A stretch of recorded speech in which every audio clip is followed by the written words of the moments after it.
Chapter 429. In the Changle Palace, Li Mu was painting seriously. These days, he gradually felt that it was not a bad thing that the painters in the palace were not willing to teach him. The Empress's attainments in painting were extremely high, and when she taught him, she was gentle and responsible. In just 2 days, Li Mu had already forgotten all about being a court painter, and was wholeheartedly focused on learning from the Empress. Zhou Yi stood beside Li Mu. As she looked, she said, "In painting, there is no need to stick to the appearance. You have to use the appearance to write the spirit. You have to search for the feeling between resemblance and non-resemblance." Li Mu carefully pondered her words. After a while, the Empress sat back on the dragon throne and said softly, "Later today, the imperial court will invite the ambassadors of the various countries to a banquet in the Chaoyang Hall. You will go with the officials of the secretariat." Great Zhou was the sovereign state. Every time they paid tribute, they would invite the ambassadors of the various countries.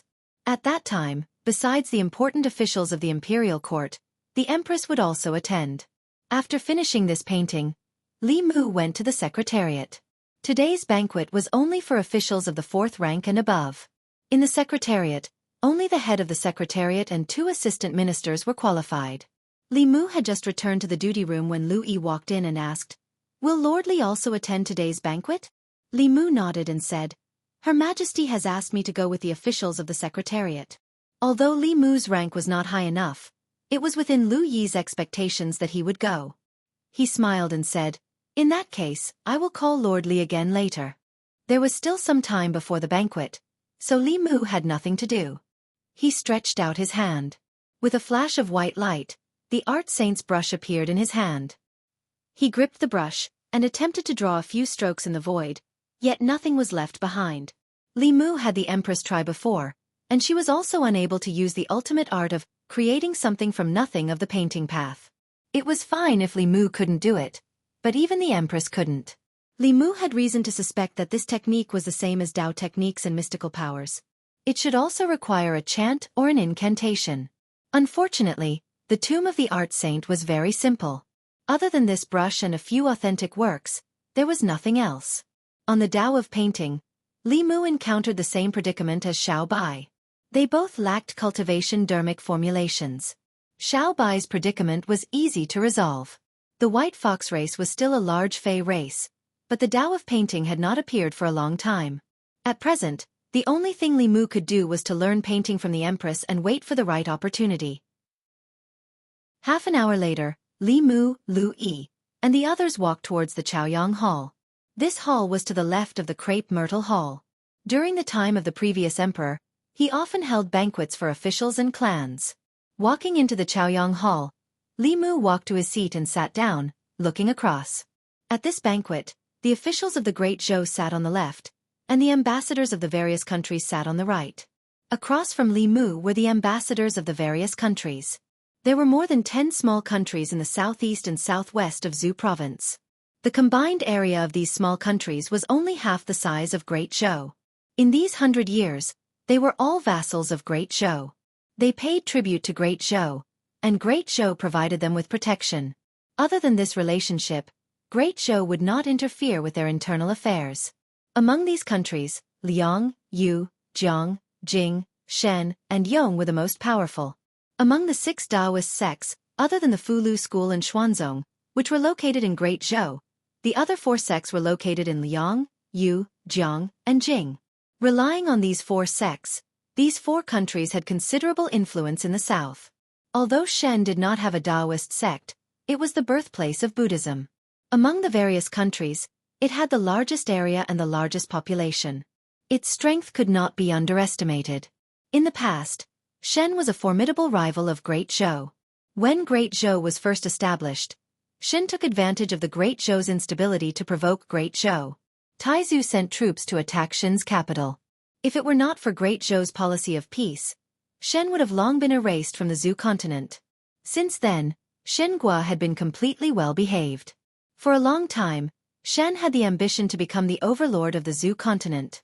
However, due to the existence of Great Zhou, they could only settle for second place. Even so, they never extinguished their desire to dominate. Although Yong did not have any powerful sects, Yong's imperial family was extremely powerful. They had more than one expert of the upper realm, far surpassing the Great Zhou's Shao clan.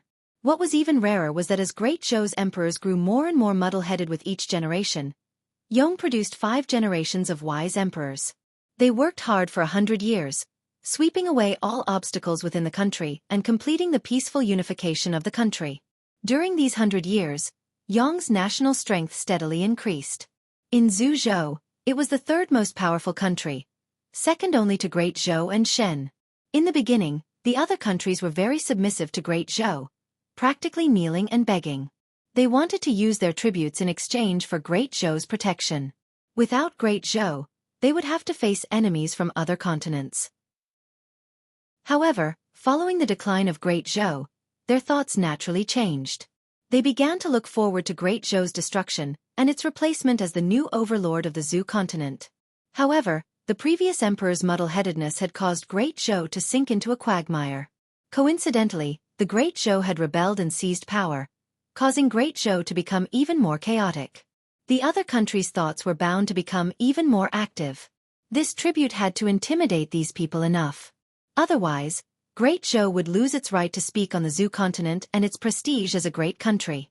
While Li Mu was observing the various countries' envoys, a man seated across from him, wearing clothes different from those of Great Zhou, called over the eunuch behind him and asked in a low voice, "Who is Lord Li Mu of your esteemed country?" The eunuch looked across, his gaze searching. Replying to the envoy, starting from the table directly across from you, the 3rd person on the left is Lord Li Mu. The man, as well as the several people at the 2 tables beside him, looked over at the same time, their hearts trembling. He's that Li Mu? He's so young.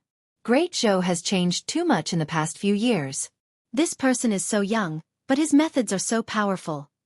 Everyone had been in Luoyang for several days and was no stranger to Li Mu's name. On the first day they arrived in Luoyang, they had heard of his name in the ears of the common people. At first, they were curious, but after some investigation, they were only left with shock. Abolishing the criminal substitution law, reforming the recruitment of officials, cleaning up the Academy's court, attacking the old and new parties, and taking back power to the Empress of Great Zhou. Everything he did was earth-shattering. Who didn't know about the criminal substitution law of Great Zhou? This law separated the common people from the nobles. Although it was convenient for the nobles and officials, it was a nightmare for the poor common people. Ever since this law was promulgated, the faith of the people of Great Zhou decreased year by year. The various countries saw this and were happy in their hearts. The emperor of Great Zhou was so muddle-headed, and the court was so decadent. It would be best if the various counties of Great Zhou rose up in revolt and rebelled against the court. This would also give them an opportunity to take advantage of and divide up Great Zhou. From then on, they would no longer have to submit to others. However, in the past 5 years, this law had been abolished. Li Mu had also used a few cases to trick the previous emperor into giving away the death exemption golden medallion. From then on, the nobles who broke the law would be punished the same as the common people. After these things, the people of Great Zhou began to unite again. In addition, Li Mu had also proposed the imperial examination, breaking the Academy's dictatorship. He had recruited talents from the local areas and once again united the people's hearts. This was far from enough. In the past few years, the court of Great Zhou had been firmly controlled by the old and new parties. It had been in a state of internal friction. However, in the past 2 years, it had been attacked by Li Mu at the same time, greatly strengthening the centralization of power of the Empress of Great Zhou. In the past 5 years, earth-shattering things had happened in Great Zhou. Outsiders had seized power, and the country had changed owners. The various countries thought that the opportunity they had been waiting for 100 years had come. They were about to take advantage of this tribute to renegotiate terms with the Great Zhou. However, after arriving at Luoyang, everything here made them dumbfounded. There were no common people living in the abyss of suffering, nor was there an imperial court that was about to collapse. Great Zhou was still the powerful Great Zhou. They cleaned up the Great Zhou internally and reformed the evil laws. They were also extremely strong externally. Even the powerful demon path had suffered a lot at their hands. They were silent for a while, and this completely disrupted their plans. And all of this was because of the man opposite them. He had saved a building from collapse. He was deeply trusted by the people of Great Zhou. He was the most favored official of the Empress of Great Zhou. He was Li Mu of the Secretariat. In the eyes of the crowd, there was pity, admiration, and resentment. They regretted that they had lost the opportunity they had waited so long for. They admired Li Mu's actions. Putting aside their standpoints, what he had done was worthy of everyone's admiration. It was normal for them to feel resentment. Because of this person's existence, their many years of anticipation had gone up in smoke. How could they not hate him? Soon, the expressions of the two envoys from the Shin nation, who had hidden resentment in their eyes, changed. Their emotions and strength were actually being sucked away by someone through the air. The two of them immediately guarded their hearts and minds, and only then did they manage to guard the power of their emotions. In the great hall, several gazes swept over Li Mu. The calm secretary of the secretariat revealed a meaningful smile on his face. Li Mu tilted his head slightly and asked Lu Yi, who was beside him, "Lord Lu, which country are the two people wearing hats opposite us from?" Lu Yi looked up and said, "They are the envoys from the Shin nation." Li Mu understood and said, as expected, "They are from the Shin nation." Among the countries in the Zhou continent, the Shin nation was the one that refused to accept the Great Zhou the most. For a long time, the Shin nation regarded itself as the overlord of the Zhou continent. Their self-confidence was extremely inflated. They wanted to bully the Great Zhou that had just been established, and its foundation was not very stable. Instead, they were attacked by the Great Zhou near their capital and were almost destroyed. Only then did they become well-behaved and pay tribute every year to show their allegiance. In these years, although the Shin nation had not developed much, the Great Zhou had been declining. If one were to say who in the Zhou continent wanted the Great Zhou to collapse and disappear, it would undoubtedly be the Shin nation. Lu Yi's mouth twitched and said, "The Shin nation has always wanted to see us make a fool of ourselves. This time, I'm afraid they will be disappointed." The Shin nation's envoy had suffered a hidden loss at the hands of Li Mu, but he did not dare to act up. After glaring angrily at Li Mu, he looked away. As the banquet began, the gazes on Li Mu gradually decreased. However, Li Mu noticed that a gaze diagonally to his left was always on him. Li Mu followed the gaze and saw a young man hurriedly look away. Li Mu casually asked Lu Yi, "Which country is that young man from?" Lu Yi looked and said, "He should be from the Yong kingdom."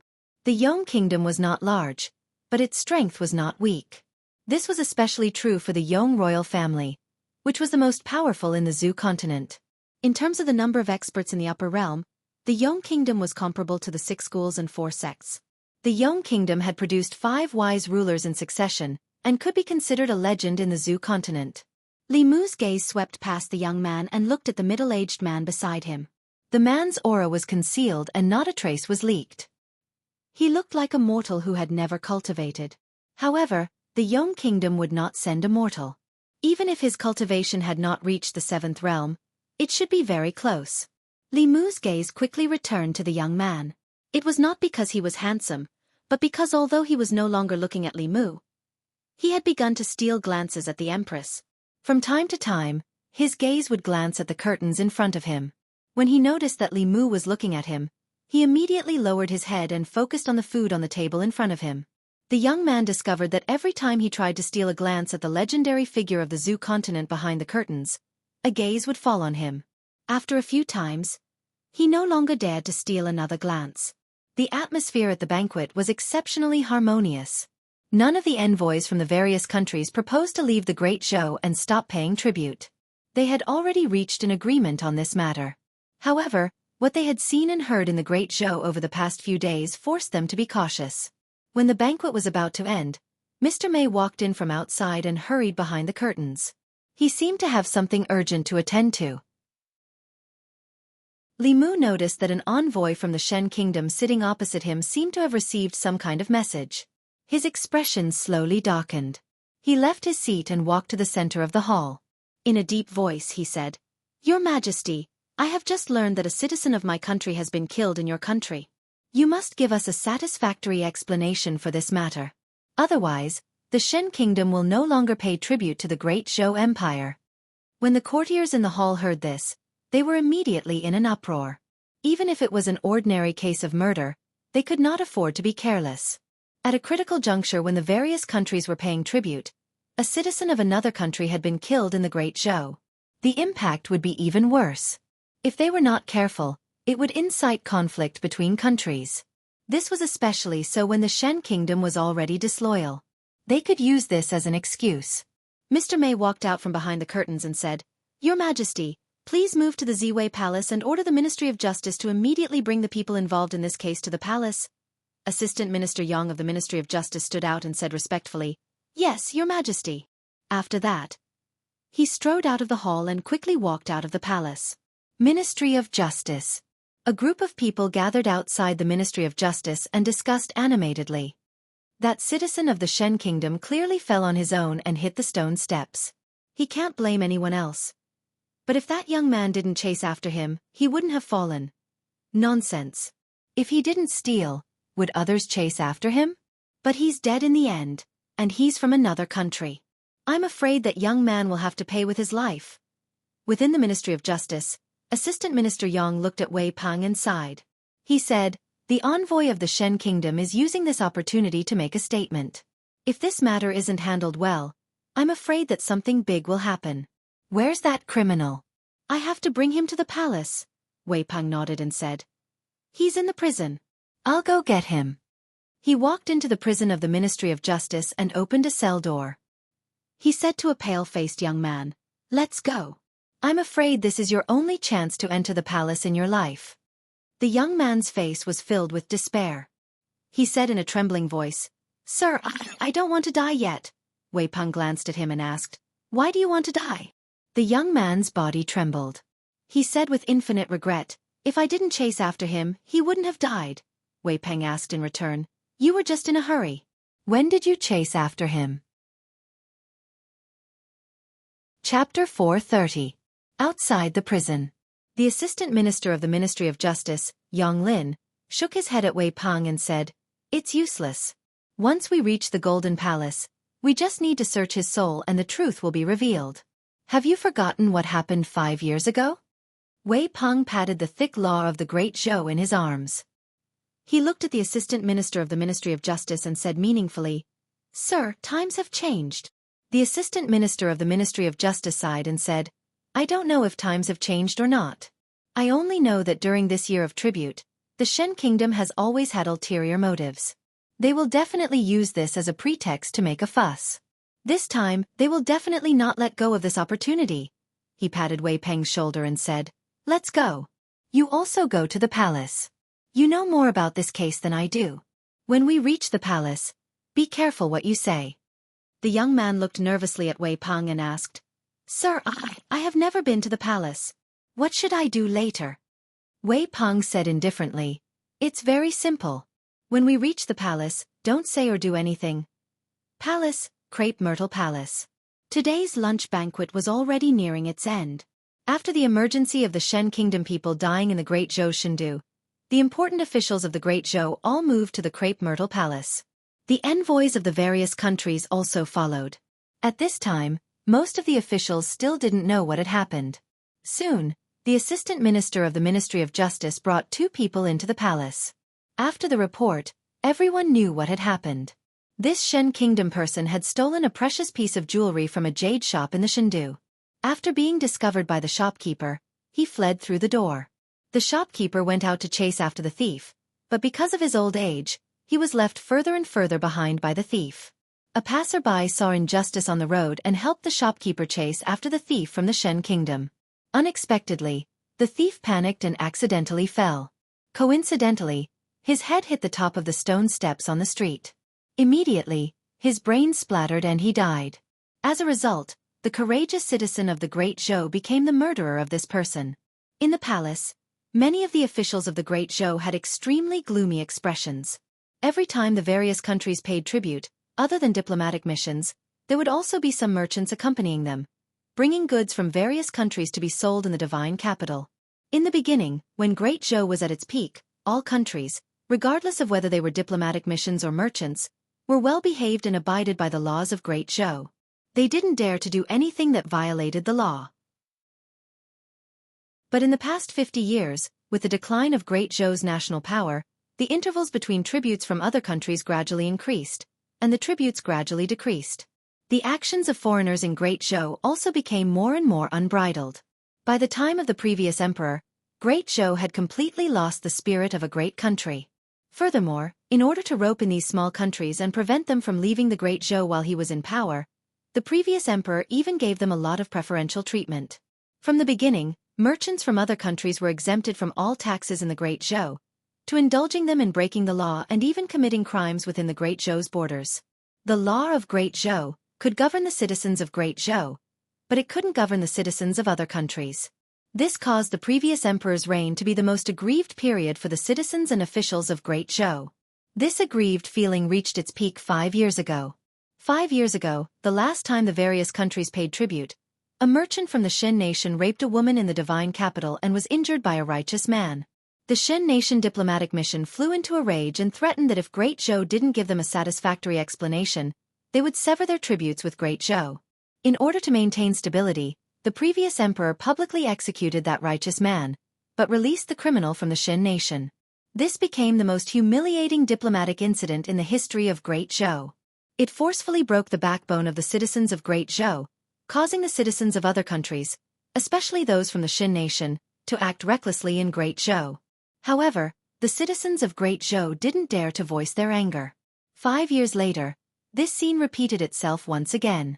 Perhaps Shen Gua had done it on purpose.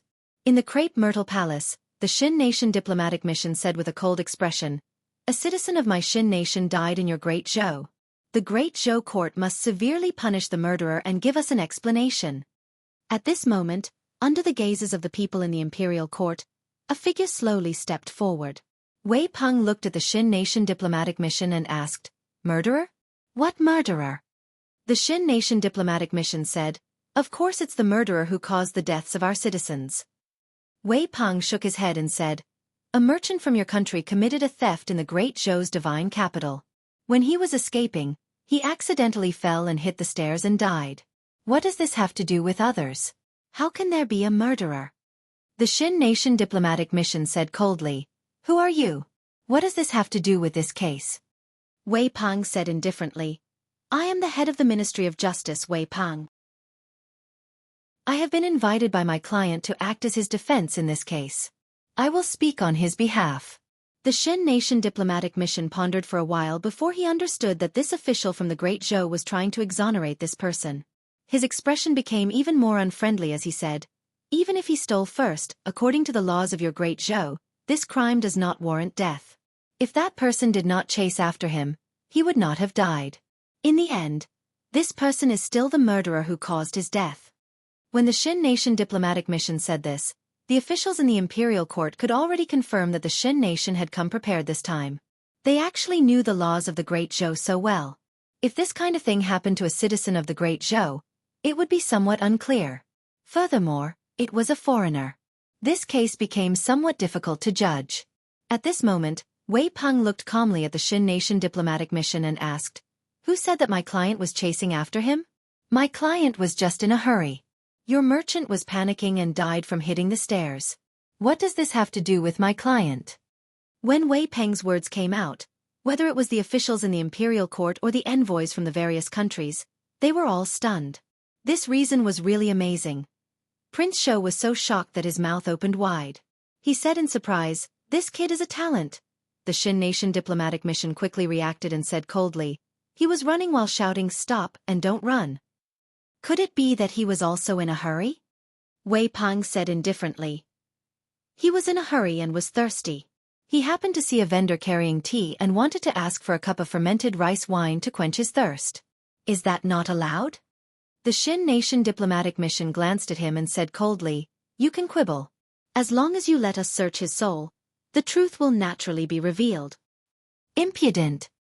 Another figure walked out from the crowd. Zhang Chun's face darkened as he said loudly, "Who do you think you are? A barbarian country. Are you worthy of searching the souls of my Great Zhou citizens?" After the various countries' envoys arrived in the Great Zhou, they realized that the Great Zhou had changed greatly in the past few years.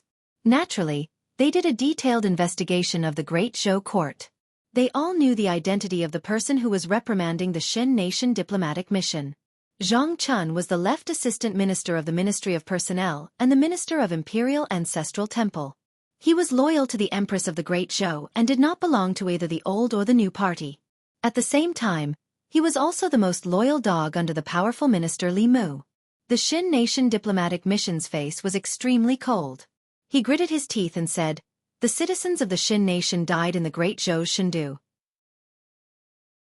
"Is this the attitude of the Great Zhou?" After a short silence, a majestic voice finally came from behind the curtain at the front of the hall. "The people of the Shin Nation stole first and accidentally fell to their deaths while escaping. They brought this upon themselves and cannot blame others. There is no need to discuss this further."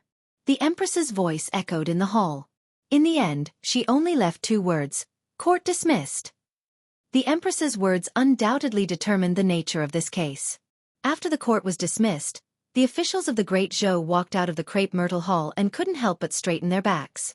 Although the Great Zhou had been the most powerful country on the Zhou continent for the past 100 years, it had been a long time since they had straightened their backs in front of the envoys of these small countries. At this moment, there was only one thought in the minds of the many officials. The Empress was mighty. The envoys of the various countries walked out behind the Great Zhou officials with different expressions on their faces. It had also been a long time since they had seen such a powerful Great Zhou. The Empress of the Great Zhou did not give any face to the Shin Nation. She did not even search the soul of the Great Zhou citizen and directly ended the case. She was not afraid of the threats of the Shin Nation diplomatic mission and did not give them a chance. They had once thought that the Great Zhou's national fortune had declined and would not last long after a woman ascended to the throne, reversing yin and yang and reversing the universe. No one had expected the Empress of the Great Zhou to be so powerful. They once again felt the aura of the ruler of the Zhou continent from her. The Shin Nation diplomatic mission left without a word.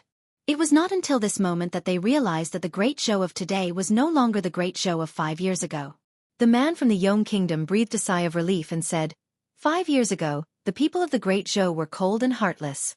They did not help the elderly on the road, and they did not stand up for injustice.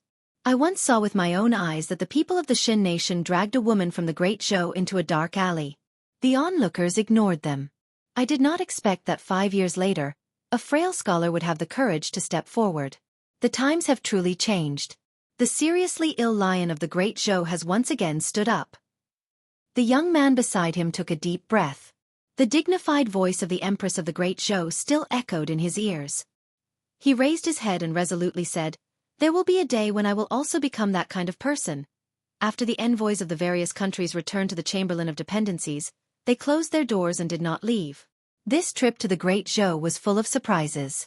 They needed to plan carefully. Li Mu did not go to the Changle Palace. Instead, he walked out of the Imperial Palace with the other officials. Outside the Imperial Palace, there were already many commoners waiting to see what was going on. They did not dare to approach the other officials. When they saw Li Mu come out, they immediately surrounded him, all of them talking at once. "Official Li, how was it? How did Her Imperial Majesty decide? Will that righteous man pay with his life?" Li Mu looked at their earnest gazes and smiled. "It's been so long. You all still don't understand Her Imperial Majesty's temperament. How could she allow us, the people of the Great Zhou, to be bullied by outsiders on our doorstep? Her Imperial Majesty has already said that the people of the Shin Nation apologized first. They only have themselves to blame and deserve to die. It has nothing to do with others. That righteous and courageous young man has already been acquitted and will leave the Imperial Palace in a moment." The commoners around him all cheered and jumped for joy when they heard this. "That's great. Her Imperial Majesty is mighty." There were also some commoners who thought further and asked Li Mu worriedly, "Official Li, if the people of the Shin Nation use this as an excuse to stop paying tribute to the Great Zhou, what should we do?" Li Mu said calmly, "They can choose to pay tribute or not. If they don't pay tribute, would our Great Zhou not be the largest country in the Zhou continent? Great Zhou has vast lands and abundant resources. Do we lack their tributes?" The commoners were stunned for a moment. After thinking about it, they quickly came to their senses. "Official Li is right. Our Great Zhou has vast lands and abundant resources. Do we need their tributes? They can ride on our heads and ride roughshod over us. We don't need such tributes. If we take their tributes, we have to be bullied by them. We don't need their tributes. They can pay whoever they want." In order to record him well in the history books, and to prevent the other countries from breaking away from the Great Zhou, the former emperor tolerated the other countries. God knows how much the people of Shindu suffered and how much suffering they suffered. When the merchants of other countries bullied the people of Chengdu, the commoners dared not speak up. When the people of Shan raped women, the former emperor, who was muddle-headed, actually executed the righteous people who saw injustice. Great Zhou was a great country. As the people of Great Zhou, they could have been proud and arrogant. However, under the former emperor's muddle-headed policies, the commoners of Chengdu were inferior to the people of other countries. The commoners had long had enough of this. Li Mu originally wanted to keep the tributes from the other countries. After all, it was the symbol of Great Zhou as the most powerful country in the Celestial Empire. After this incident, he had changed his mind. It was better not to ask for tributes. The former emperor wanted to use this method to gain a good reputation in the history books. However, he was scolded even more harshly by the historians. He was completely nailed to the pillar of shame in history. During his reign, the Great Zhou's national strength declined the fastest. The faith of the people declined the most. He even lost the throne of the Shao family. If nothing went wrong, he would be the most humiliated emperor of the Shao family. If he kept the tributes, the commoners would not praise him. If the empress did not want the tributes, she would have won back the dignity of the commoners. The commoners would not scold her. The tributes from the other countries should be paid willingly. They used the tributes in exchange for the protection of the Great Zhou. This was a kind of transaction. It was also their recognition of the strength of the Great Zhou. Li Mu had to let the commoners understand this principle. In the future, even if they did not pay the tributes, the commoners would not think it was the empress' fault. He looked at the commoners in front of him and said in a deep voice, "Everyone, remember that the former emperor has passed away for 5 years. Great Zhou is no longer the Great Zhou of the past. From now on, no matter where you are in the Great Zhou, you can straighten your backs. You are the people of the Great Zhou. Behind you is the most powerful country in the Zhou continent." When he said this, he used a trace of his dermic powers. His voice echoed in the ears of the surrounding people. "Yes, the former emperor has passed away for 5 years. Now our emperor is Her Majesty the Empress. What right does a barbarian country have to ride on our heads? It should have been like this long ago." As the commoners thought about this, many of them breathed rapidly. Their eyes started to turn red. You are the people of the Great Zhou. No matter where you are, you can straighten your backs. They had been waiting for this sentence for a very, very long time. Lord Li was right. The former emperor had passed away for 5 years. The people of the Great Zhou could stand up. At this moment, all the commoners present subconsciously straightened their backs. Seeing the two people walking out of the palace gates, Li Mu said, "Lord Yang." The assistant minister of the Ministry of Justice immediately walked forward and asked, "Lord Li, what are your orders?" Li Mu said, "The Great Zhou laws are used to protect the people of the Great Zhou. From now on, no matter which country you are from, as long as you dare to violate the laws of the Great Zhou in the Great Zhou, you will be severely punished." The assistant minister of the Ministry of Justice immediately bowed. "I understand." Li Mu patted him on the shoulder and whispered, "You have a high rank. You don't have to call me I in the future." The assistant minister of the Ministry of Justice only gave a simple and honest smile. Rank did not explain everything. Everyone in the court knew that Lord Li and the Empress wore the same pants. It was not excessive to respect him as much as the Empress. Moreover, in his lifetime, he still wanted to rely on Li Mu to get promoted and move to a bigger residence. At the palace gates, the commoners had already dispersed. Li Mu's words were still echoing in their minds. The news spread from 1 to 10, and from 10 to 100. It wouldn't be long before everyone in the fairy's capital knew what he had said. Not long after, in a restaurant. It was lunchtime. The restaurant's business was good, and there were no empty seats. At some point, a few dark-skinned men wearing strange clothes walked into the restaurant. They glanced at the customers who were eating in the restaurant. One of them walked up to the counter and said to the manager in bad Great Zhou language, "We are from the Shen dynasty. Ask the rest of the people here to go out and arrange a good private room. We will serve all the dishes you have here." The manager of the restaurant had just heard Lord Li's words at the palace gates. He was overwhelmed with excitement. He glanced at the men and said coldly, "I've only heard of the Great Zhou. I've never heard of the Shen dynasty. Which barbarian country are you from? There is a seat in the corner over there. If you can sit, then sit. If you can't, then leave." Don't disturb our business here. The Shin dynasty merchant was used to running amok in the great show. This time, he brought his friends with him. He did not expect the lowly commoners of the great show to be so impudent to him. His face instantly darkened. He said sternly, "How dare you? Do you know who you are talking to?" Bang! You want to stir up trouble? The manager slammed the abacus on the table and sneered, "Fellows, report this to the authorities." Inside the Chamberlain of Dependencies. In the courtyard where the young envoy resided, a middle-aged man stood on the roof, overlooking the entire divine capital. A strange light flashed in his eyes. The divine capital of the Great Zhou, which was surging with psychokinesis, shone with a golden light in his eyes. Chapter 431. The ambassadors of the various countries had come with a premeditated plan. They wanted to sever their relationship with the Great Zhou to further attack the people of the Great Zhou. It had been a tradition for the countries of the Zhou continent to pay tribute to the Great Zhou for more than a century. If the various countries declared independence, the Great Zhou would only exist in name as the strongest country on the Zhou continent. This would cause the people of the Great Zhou to continue to lose their support. If the people's support was lost, it would be difficult to gather the emperor's qi, and the royal family would be unable to produce new experts. It wouldn't be long before the Great Zhou went from decline to decline. This was something that the various countries were happy to see. However, when they walked out of the Honglu temple, they found that there were only a few figures on the streets that had been abnormally crowded yesterday.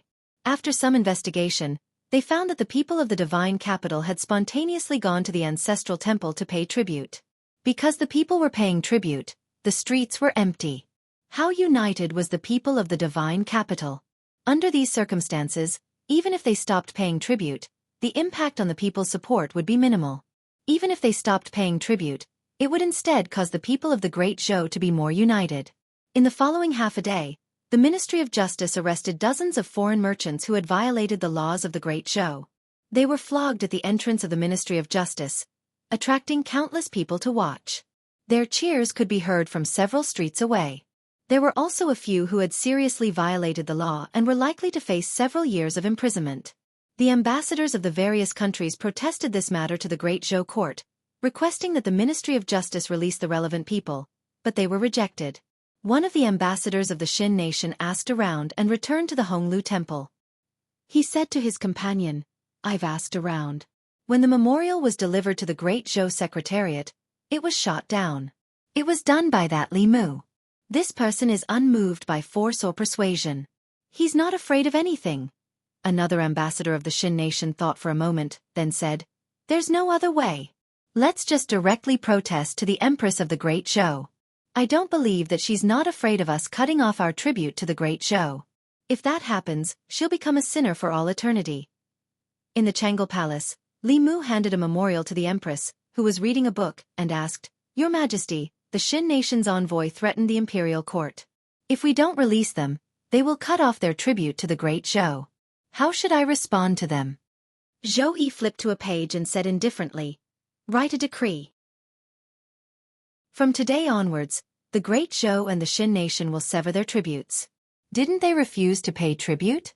In the future, they won't have to pay tribute anymore." Li Mu nodded and said, "As you wish." Not long after, Mr. Mei walked into the Honglu temple. His voice resounded in all directions. "Envoy of Shen country, receive the imperial edict." Two figures walked out of a courtyard and stood quietly in front of Mr. Mei. They sneered in their hearts. As expected, it was better to hand the memorial directly to the Empress of the Great Zhou. There was a result so quickly. That Li Mu didn't know the immensity of heaven and earth, but how could the Empress of the Great Zhou not know the importance of the big picture? Mr. Mei looked at them indifferently and said, "Her Majesty has decreed that the Shin nation's merchants are of inferior character and have violated many laws within the Great Zhou." The Shin nation's envoy did not restrain his people and instead made unreasonable demands of the Great Zhou court. From today onwards, the Great Zhou and the Shin nation will sever their tributes. Mr. Mei had already finished speaking, but the Shin nation's envoy was still frozen in place. Their most important mission this time was to sever their tributes to the Great Zhou. Now that they had achieved their goal, they didn't feel any sense of accomplishment. 5 years ago, the Great Zhou Emperor gave them too many benefits and begged them to continue their tributes. 5 years later, the Empress of the Great Zhou took the initiative to sever the relationship between the two nations. After Mr. May finished reading the imperial edict, he floated away, leaving the envoys in the Honglu temple looking at each other. Although the imperial edict only mentioned the Shin nation, it also sent a message to all of them. The Empress of the Great Zhou didn't care about the tributes of the other nations. If they used this as a threat, they would probably end up like the Shin nation. From now on, everyone here would have to reconsider their relationship with the Great Zhou. Changle Palace. After learning that the Shin nation envoy had left the Honglu temple in anger, Li Mu's mouth twitched in disdain. The Empress wasn't so easily threatened. She had always been amenable to coaxing and not coercion. The Shen nation people had clearly miscalculated if they wanted to use the method of threatening the previous emperor to threaten her. She didn't even want to be the Empress of the Great Zhou, much less the overlord of Zhou province. If the other nations wanted to pay tributes, they could play by themselves. To the Empress, growing grass and flowers, playing aeroplane chess with Xiao Bai and Wan Wan, and painting with Li Mu were perhaps more attractive than these things. She didn't care about whether or not the other nations paid tributes. She even gave Li Mu full authority to receive the envoys. Regardless of the other nations' ulterior motives, the Great Zhou had to have the bearing of a great nation. Although there was no need to give them special privileges over the people of the Great Zhou, she still had to do her part as a host. According to the rules of previous years, after the imperial court banquet, the envoys would be taken on a tour of Shen, due to show off the glory of the great nation. During the month of tributes, the people of Shandu would wash the streets and paint the houses. This had already become a tradition. They strove to show the best of the Great Zhou in front of these small nations. In previous years, officials from the Ministry of Rites were in charge of this. Li Mu had never presided over this before. He specially came to the Ministry of Rites to consult the Assistant Minister of the Ministry of Rites. How was this arranged in previous years? The Assistant Minister of the Ministry of Rites said, "Lord Li, in the past, one of the 6 ministries and 9 temples would be chosen as the place for the envoys to visit. After the selection, they would be notified at least a day in advance so that the officials could make preparations."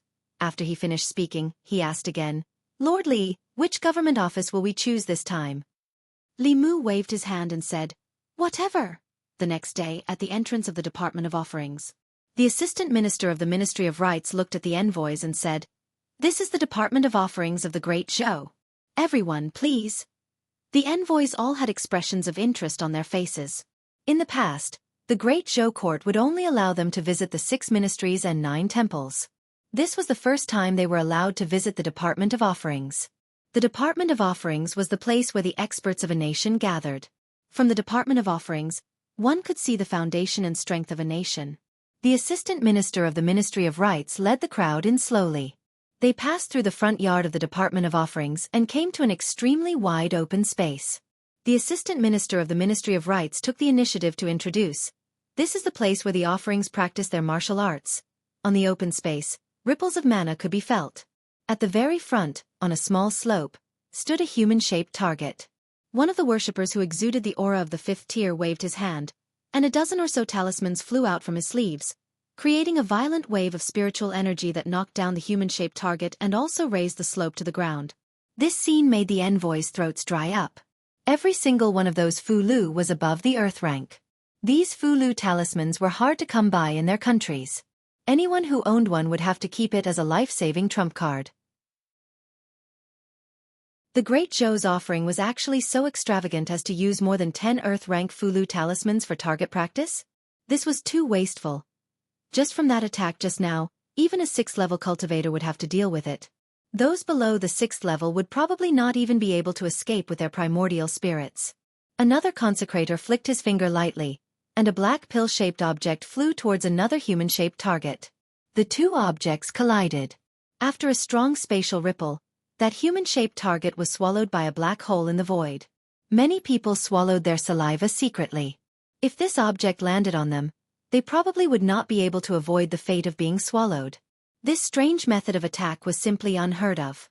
With his hands behind his back, Li Mu turned around and saw the shocked expressions of the crowd. He smiled and said, "Everyone, don't be nervous. The offering is just practicing against the enemy. It's all routine." In the next 2 hours, Li Mu brought the envoys to witness the routine of countless Great Zhou's offering. This included various powerful Fulu talismans, pills, and formations made by many offering that could trap a 6th-level cultivator to death. In the past, it would take 10 talisman liquids to draw 1 Fulu. Now that they could draw 10, the offering naturally did not have to be thrifty. They just needed to blow it up. If they did not have enough, they could ask for more. The imperial court was not lacking in Fulu now. In addition to spending thousands of Fulu talismans for the Empress, Li Mu and the Empress also refined some of the ancient pills that they had comprehended from the pages of Dao. They gave them to the offering so that they could familiarize themselves with using them in advance so that they could be more proficient against the enemy in the future. 2 hours later, the envoys walked out of the offering department. Their faces were somewhat pale. The scene that they saw in the offering department had left a deep impression on them. Was this the strength of the Zhu continent's overlord? Li Mu looked at them and said, "By the way, His Majesty has decreed that all countries no longer need to pay tribute to Great Zhou in the future. Great Zhou is still facing internal and external troubles. We really have no time to take care of the other countries. You may all return." The envoys from the small countries looked at each other, swallowed their saliva, and immediately spoke. "We have to pay tribute, we have to pay tribute. We can't break the century-old rule. The state of Wei is loyal and devoted to Great Zhou. We will never be disloyal. We pledge our lives to follow Great Zhou." Chapter 432. It wasn't that the envoys from the small countries were spineless, but that they were truly frightened. It was one thing for Earth-rank Fulu to bombard indiscriminately, and it wasn't a big deal for unheard-of Pill Dao attacks.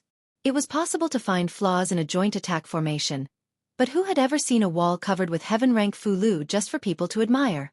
That was a precious heaven-rank Fulu, not some cabbage. Before coming to the Great Zhou, they had come to the conclusion that the Great Zhou was going to fall. After visiting the Great Zhou's Department of Offerings, they deeply realized that the Great Zhou was the absolute king of the Zhu continent. They began to panic. Not long after Li Mu returned to the palace, the Ministry of Rites sent over a report. Just now, after the envoys from the small countries finished visiting the Department of Offerings, they immediately sent the list of tributes to the Ministry of Rites. These small countries were different from the other 6 countries. No matter how much the Great Zhou declined, it wasn't something they could contend against.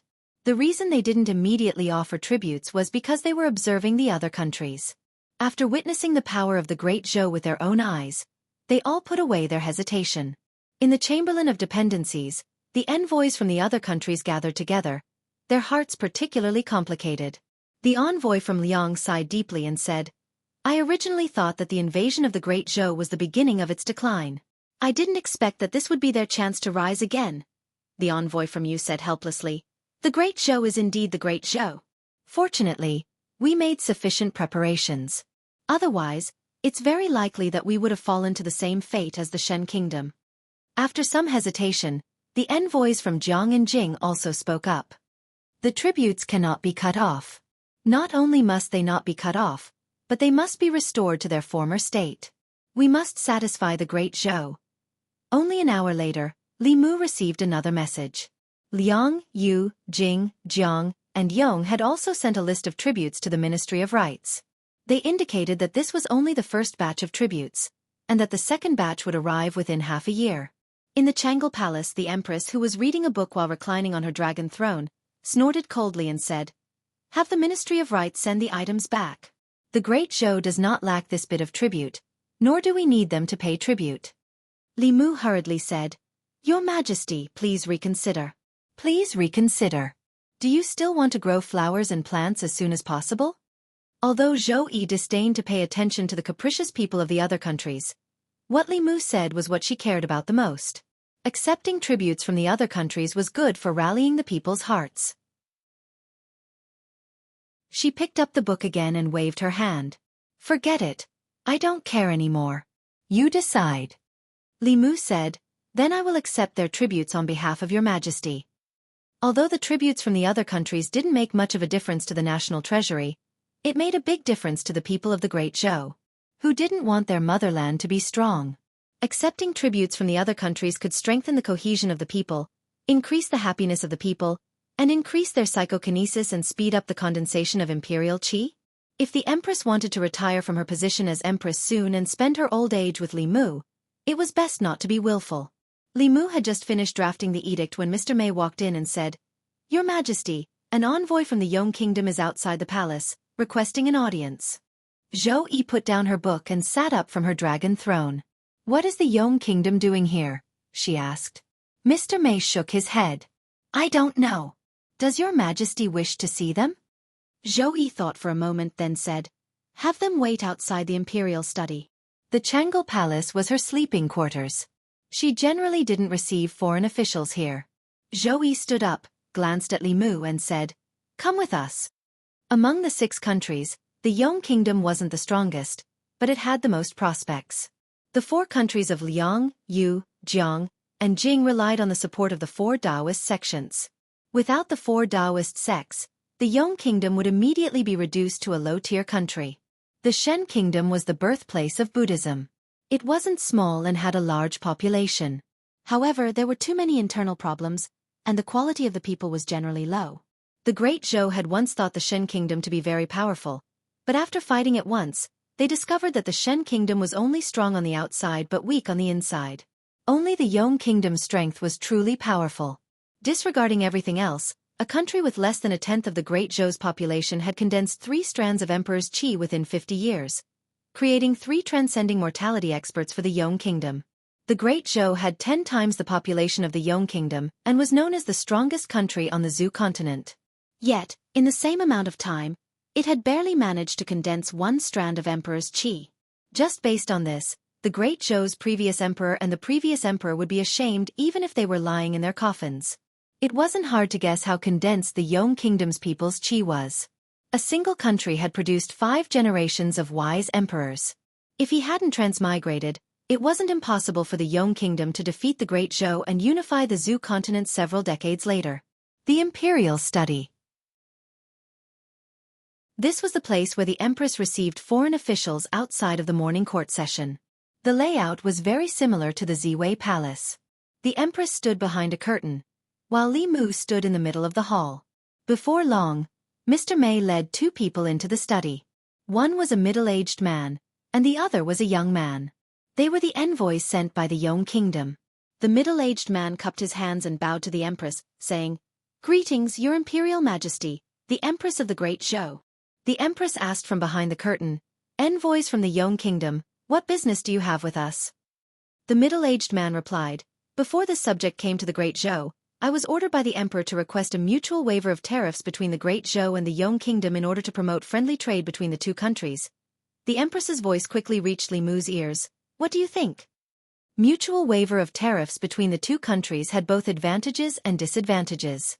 If they retained their advantages and curbed their disadvantages, it would be a good thing for the people of both countries. The Yong Kingdom's monarch clearly had foresight that others didn't possess. Li Mu stepped forward and said, "This matter still needs to be discussed in detail. I will give you an answer in a few days." The middle-aged man cupped his hands and said, "This is a matter that will benefit the people of both countries. I hope Your Imperial Majesty will be able to judge this matter clearly. We will quietly await the good news." Not long after, the 2 men withdrew from the imperial study. The Empress walked out from behind the curtain and said, "This matter?" Li Mu replied, "Leave this matter to this subject." The Empress looked at Li Mu with satisfaction before finding Xiao Bai, Wan Wan, and the others to play mahjong. Li Mu remained in the imperial study, pondering over the matter that the Yong Kingdom's envoy had just spoken of. At the very least, the removal of trade barriers between the 2 countries was beneficial to the common people. They could use cheaper prices to purchase goods from the other country. However, if they didn't control it well, it would be a devastating blow to the merchants of their own country. Which goods should have their tariffs reduced? Which goods should have their tariffs reduced? How to reduce them? How to reduce them? How to reduce them? Li Mu first went to the Ministry of Revenue. After spending a few days doing his homework, he already had some ideas. He arrived at the Chamberlain of Dependencies and knocked on a courtyard door. The one who opened the door was the young man from the Yong Kingdom's envoy. When he saw Li Mu, his expression froze, appearing somewhat flustered. Li Mu strolled into the courtyard. Glancing around, he saw an easel propped up in the courtyard. On the canvas, a painting was nearly completed. It depicted an extremely handsome man, about as handsome as Li Mu. When he looked again, wasn't the man in the painting himself. After staring blankly for a moment, Li Mu seemed to have thought of something. Turning around, he stared at the young man and asked in an unfriendly tone, "Why did you draw this official's portrait?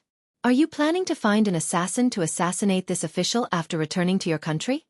If not for Li Mu, the other countries would have been able to laugh at the ridiculousness of the Great Zhou, especially Great Yong. In the future, Great Yong would have the possibility of unifying the Zhou continent. If one had to say who they hated the most, it would naturally be him. The Yong Kingdom's envoy had drawn his portrait for no apparent reason.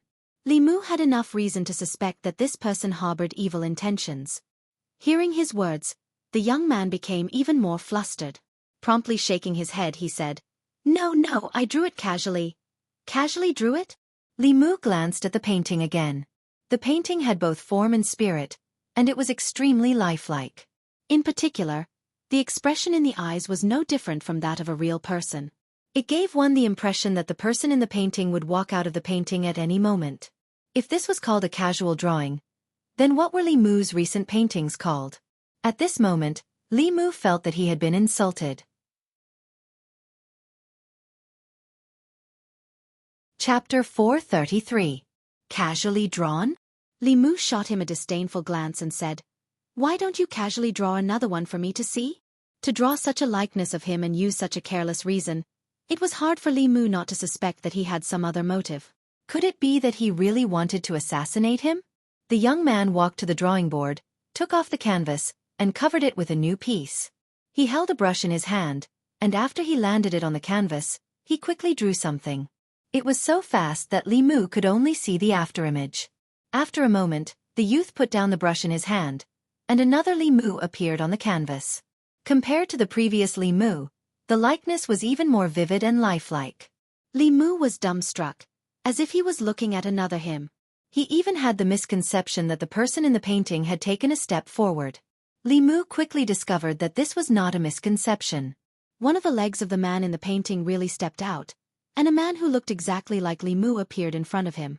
Although this was only a paper person that quickly faded away, Li Mu sensed a trace of the painting Dao from it. The painting had become real. This was the ultimate technique of the painting Dao, creating something from nothing. As his emotions churned, the youth took out a dozen or so paintings from his room and spread them out in front of Li Mu. He said, "I casually drew these. I had no intention of harming you. I was only practicing." These dozen or so paintings included scenery and people. The scenery was of the divine capital, and the people depicted the various states of the divine capital. However, this was no longer important. This young envoy's cultivation was not high, but he actually knew the painting Dao. It was truly a case of wearing out iron shoes in a fruitless search, only to find it by chance without any effort. He definitely knew the basics of the painting Dao. Li Mu had been longing for this for a long time. Li Mu's mind raced, but his expression regained its calm. He said, "Enough. This official believes you." Hearing this, the youth from Yong breathed a sigh of relief. Li Mu did not mention this matter again. He asked, "As for the matter of the mutual reduction of tariffs and friendly trade between the two countries, it still needs to be discussed. Where is the person in charge of the Yong diplomatic mission?" The youth replied, "The ambassador is not present. This humble one can make the decision on this matter." Li Mu sized him up with an odd look. This Yong envoy was young, but the authority he wielded was not small. After the two were seated, Li Mu got straight to the point and said, "After the discussions of my court's ministers, everyone unanimously believes that the mutual reduction of tariffs between the two countries will not benefit our Great Zhou. On the contrary, it will intensify competition and attack our merchants. It will also reduce local taxes. Out of the protection of our Great Zhou's merchants and local taxes, the officials of the Ministry of Revenue do not agree to the mutual reduction of tariffs between the two countries," the young Yong envoy argued. "This humble one believes otherwise. The mutual reduction of tariffs will make goods cheaper. This will be beneficial to the common people, as it will allow them to buy what they need at a lower price. Although this will intensify the competition between merchants to a certain extent, an appropriate amount of competition is beneficial to the development of commerce. This will benefit the people of both countries. If tariffs are reduced, it will inevitably attract even more merchants, and local taxes will only increase, not decrease," Li Mu regretfully said. This official has no choice but to admit that your noble country's proposal is very good. This official also fully approves of it. However, this official's words carry little weight. I cannot oppose the entire Ministry of Revenue, unless... The youth's eyes brightened. He asked, "Unless what?" Li Mu replied, "Unless someone can convince His Imperial Majesty. If His Imperial Majesty agrees, then the Ministry of Revenue's opinion will not be important." The youth stood up and bowed to Li Mu. He earnestly said, "This is a matter beneficial to the people of Great Zhou. Darren Li is deeply loved and respected by the common people. I ask that Darren Li consider the common people of both countries and facilitate cooperation between the two countries." Li Mu sighed. "Although this official shares your thoughts, I cannot disregard the opinions of the entire Ministry of Revenue and speak before His Imperial Majesty.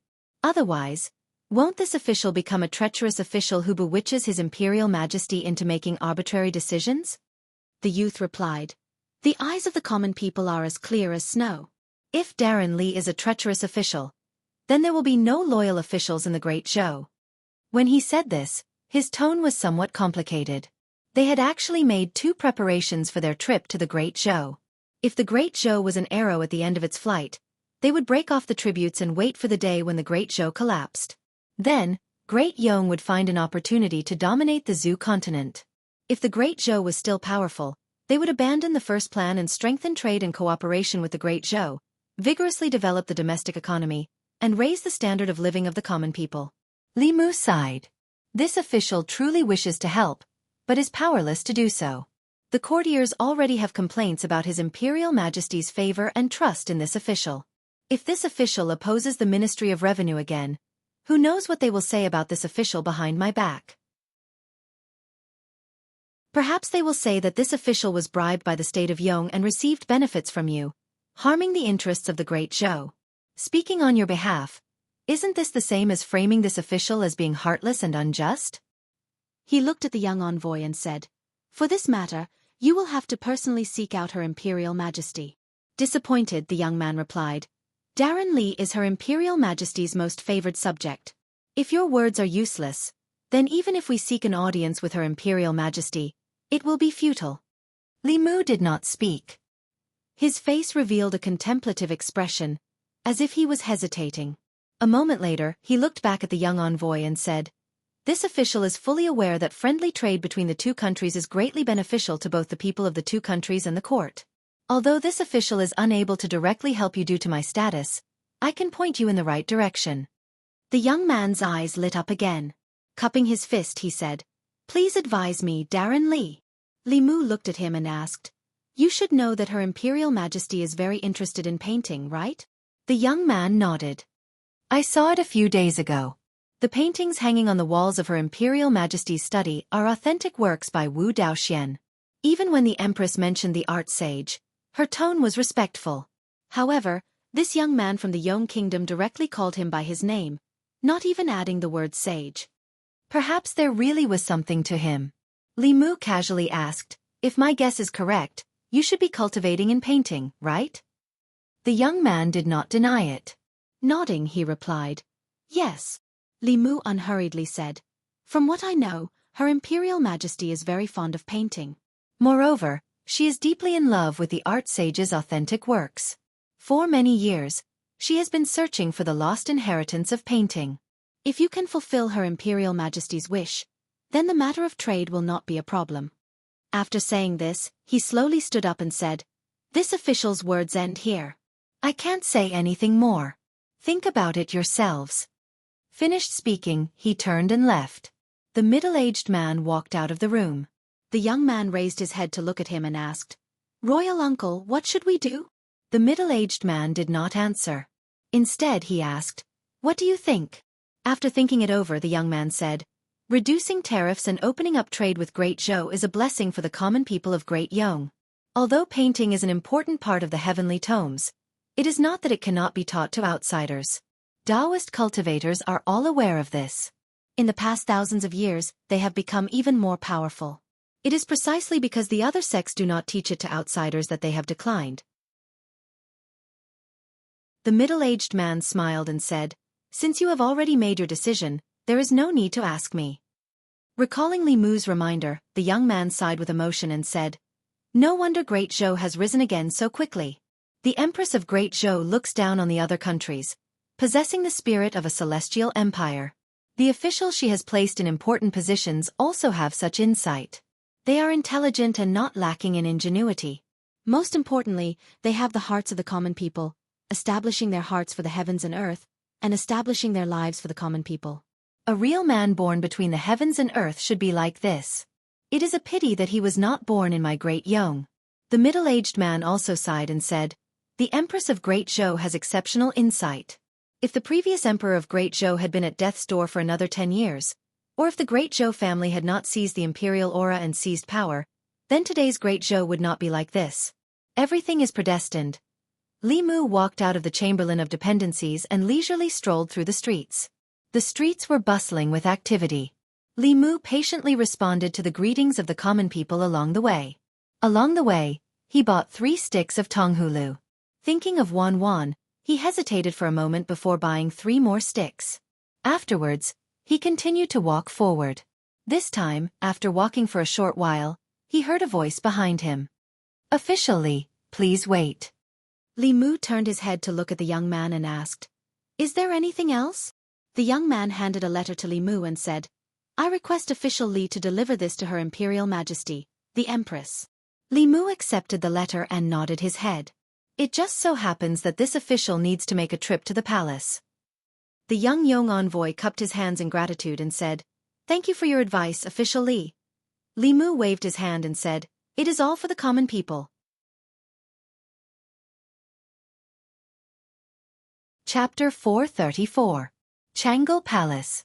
Li Mu handed the letter from the young envoy to the Empress. "Your Imperial Majesty." The young envoy asked this subject to deliver this letter to Your Imperial Majesty. "Please take a look. Your Imperial Majesty." Zhou Yi was eating Tonghulu and didn't accept the letter. "We don't have time right now. Open it yourself and see what's written on it." Li Mu opened the letter and took out a piece of paper. Sweeping his eyes over it, he whispered, as expected. At the top of the paper were the words, "Painting Sutra," written in large letters, followed by a line of small letters that read, "Divine Brush Ling Ling, opening to Shangqing, Liujia Fu Wei, Song Lu Ding Ding. I am now a calligraphy seal, concealing my body, meeting gold, meeting fire, hiding in the earth, the heavenly emperor, the sage." This letter contained the formula for the Tao of painting. Only by using this formula could one display the Tao of painting. As expected, the Tao of painting was also a type of Daoist technique. It didn't create objects out of thin air. It was between illusion and reality, yet it was more brilliant than both. It possessed more of a bewitching nature than Daoist techniques, and at the same time, it possessed a power that illusion didn't possess. After pondering for a moment, Li Mu took out his brush and drew a simple rune in the air. This time, a golden rune finally lit up in the air in front of him. In the next moment, the rune transformed into a golden thread that bound Shangguan Li's body. Shangguan Li coldly snorted and puffed out her chest. The golden thread collapsed, but at least it proved that Li Mu's conjecture was correct. By using the Tao of painting in the Fu Lu, ancient talisman techniques could be reproduced. Although the two were fundamentally different, the Tao of painting borrowed the power of heaven and earth. It didn't consume much of one's transcendence energy, and it could last longer in battle. The premise was that one had to simultaneously cultivate both Daoist techniques. Li Mu and the Empress studied for a few years and would certainly be able to better utilize the Tao of painting in the Fu Lu. With the Yong Kingdom's sincerity, Li Mu ordered the Chamberlain of Dependencies to hold a banquet and invite the Yong Kingdom's envoys to discuss the details of the friendly relations between the two countries. The countries in Zhou province needed to pay tribute to Great Zhou, but the tariffs between Great Zhou and the other countries were not light. In order to win over the other countries, the former emperor exempted them from the tariffs. It was only after the empress ascended the throne that the tariffs returned to normal. This was the first time in history that the Great Zhou and the state of Yong had established trade cooperation at the national level. After the banquet ended, the Assistant Minister of Revenue walked out of the Chamberlain of Dependencies with a face full of doubt. He muttered, "Could it be that this official has offended the Yong envoys? Why do I feel that they have a problem with this official?" Li Mu chuckled and said, "Assistant Minister, you're thinking too much. I didn't feel anything at all. Perhaps it's just your imagination. The Assistant Minister of Revenue nodded and said, "This official must have thought too much." Finished speaking, he left with his doubts. The young envoy walked out of the Chamberlain of Dependencies and cupped his hands in greeting to Li Mu. "This humble one, on behalf of the king and the people of the state of Yong, thanks Li Darren for your kindness in guiding us. In the future, if Li Darren has the opportunity to come to my state of Yong, this humble one will do his best as a host." Li Mu nodded and said, "Let's talk about it again in the future." After watching Li Mu leave, he sighed softly and said, "If only he had been born in my state of Yong," the middle-aged man indifferently replied. "This is the fate of the nation. It cannot be forced." The month of tribute ended, and the envoys of the various countries returned to their countries. This time's tribute was different from the past. As the sovereign state, Great Zhou had once again established its prestige and status on the Zhou continent. Although it had severed its tributary relationship with the Shen Kingdom, one of the 6 neighboring countries, the public opinion had risen to a new height. In the past few tributes, the people of the Shen Kingdom had committed numerous crimes in the divine capital under the deliberate cover of the previous emperor, creating a psychological shadow in the hearts of the common people. Great Zhou had taken the initiative to sever its tributary relationship with the Shen Kingdom, but it had also reconnected with the common people. Li Mu had already asked the Empress to announce this matter to the world and change the laws. From now on, within the borders of the Great Zhou dynasty, no matter which country they were from, they would be treated equally and punished according to the laws of the Great Zhou dynasty. The purpose of this move was to tell the people of the Great Zhou that the era of the previous emperor was gone forever. The people of the Great Zhou could now stand up again. The Zhu Wei's spies in the Shen Kingdom also passed on some information. A citizen of the Shen Kingdom had died in Great Zhou. The Great Zhou court had sheltered and connived at the criminal, severed its tributary relationship with the Shen Kingdom, and even arrested a few merchants from the Shen Kingdom. After the Shen Kingdom's envoys returned, they spread the news throughout the Shen Kingdom. Very quickly, it caused a huge uproar. All over the Shen Kingdom, citizens began to gather and march, demanding that the Great Zhou hand over the murderer. A portion of the people of the Shen Kingdom destroyed the goods they had bought from the merchants of the Great Zhou. They also initiated a nationwide boycott of the merchants of the Great Zhou and the goods of the Great Zhou. There were also some people of the Shen Kingdom who declared that the power of the Shen Kingdom had long surpassed that of the Great Zhou. They said that they would soon go to war with the Great Zhou, and that the declining Great Zhou would be unable to resist the brave soldiers of the Shen Kingdom. In less than a month, they would be able to fight their way to the Great Zhou's divine capital. The Shen Kingdom's imperial court didn't respond to this. The Shen Kingdom was already in chaos, but in the Great Zhou, there wasn't the slightest ripple. When the news reached the Great Zhou, all the court officials didn't even have the mood to discuss it. Li residence. With the formation closed, Li Mu held a brush in his hand and drew a door on the wall. He easily pushed the door open and walked out.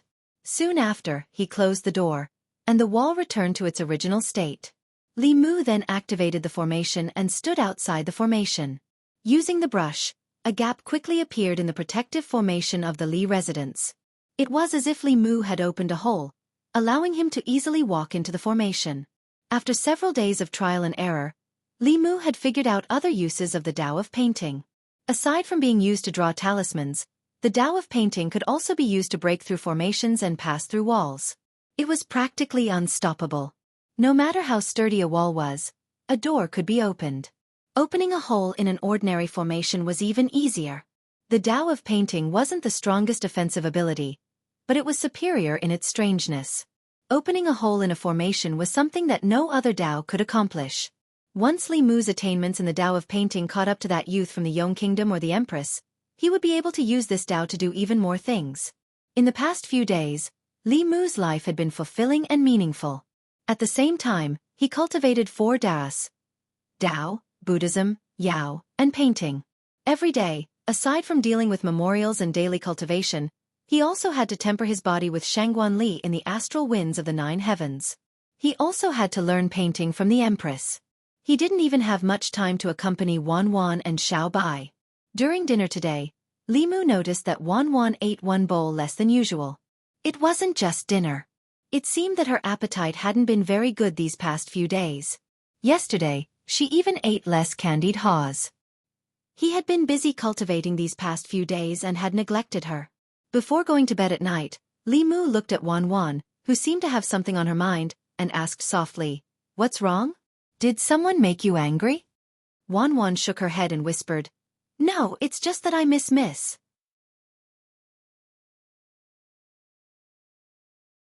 Chapter 435. The Empress could temporarily keep Wan Wan's mouth, but she could not keep her heart forever. For as long as she could remember, she had been by Lu Hanyan's side. After being separated from her for so long, she was naturally not used to it. Lu Hanyan and Li Qing were now at Mount Baiyun. They were being nurtured as the next head. They needed to cultivate diligently every day and could not return to the divine capital. However, this could not go on. In order to reinvigorate Wan Wan, Li Mu planned to send her back to Lu Hanyan's side. After the envoys left, there was nothing much to do in the imperial court. Li Mu could also make a trip back to Mount Baiyun.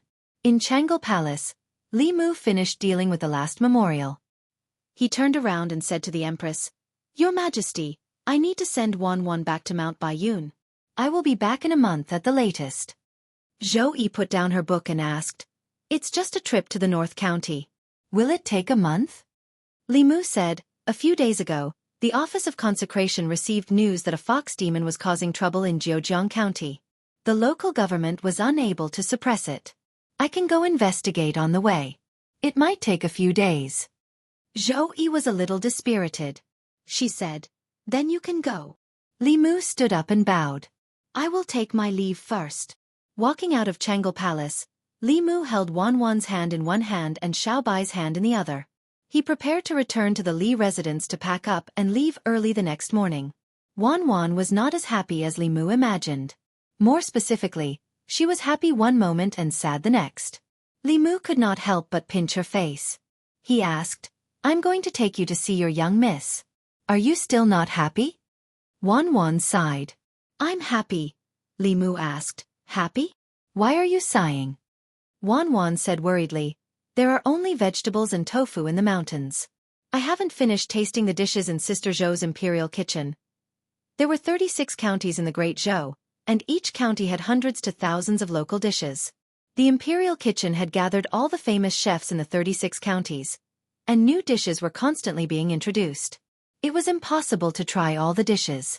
Li Mu was suddenly curious and asked Wan Wan, If you can only stay in one place in the future, would you be willing to stay by your young miss side in Mount Baiyun, or would you be willing to stay by Big Sister Zhou's side in the imperial palace? Wan Wan froze for a moment, then began to pinch her fingers.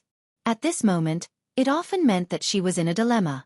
After thinking for a long time, she raised her head and asked, Can't Miss come to live with us in the palace? Li Mu shook his head and said, How can there be such a good thing? Between your miss and Sister Zhou, you can only choose one. Wan Wan hesitated for a long time, but she still could not make a decision. She said, I still want both. Li Mu knocked her on the head and said unhappily, So greedy at such a young age. Where did you learn this from? In Changle Palace, Zhou Yi sighed softly and said, This little girl, why can't she be fed properly? Mount Baiyun. Fu Lu School had very strict requirements for its core disciples.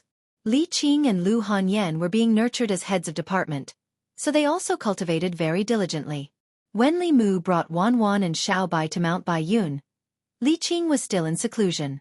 Lu Hanyan just happened to come out of seclusion, but 3 days later, she had to enter seclusion again.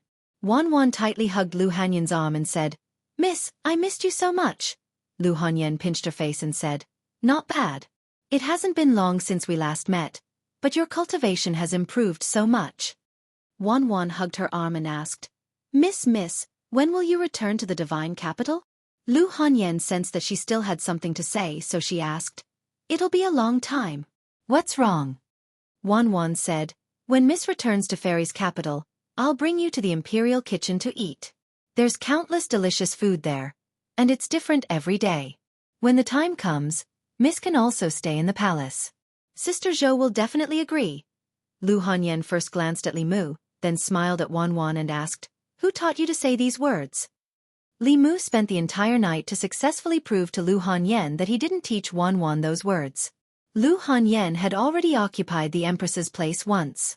It would be unreasonable to do it again. Lu Hanyan was only a little annoyed that Wan Wan kept calling her Sister Zhou.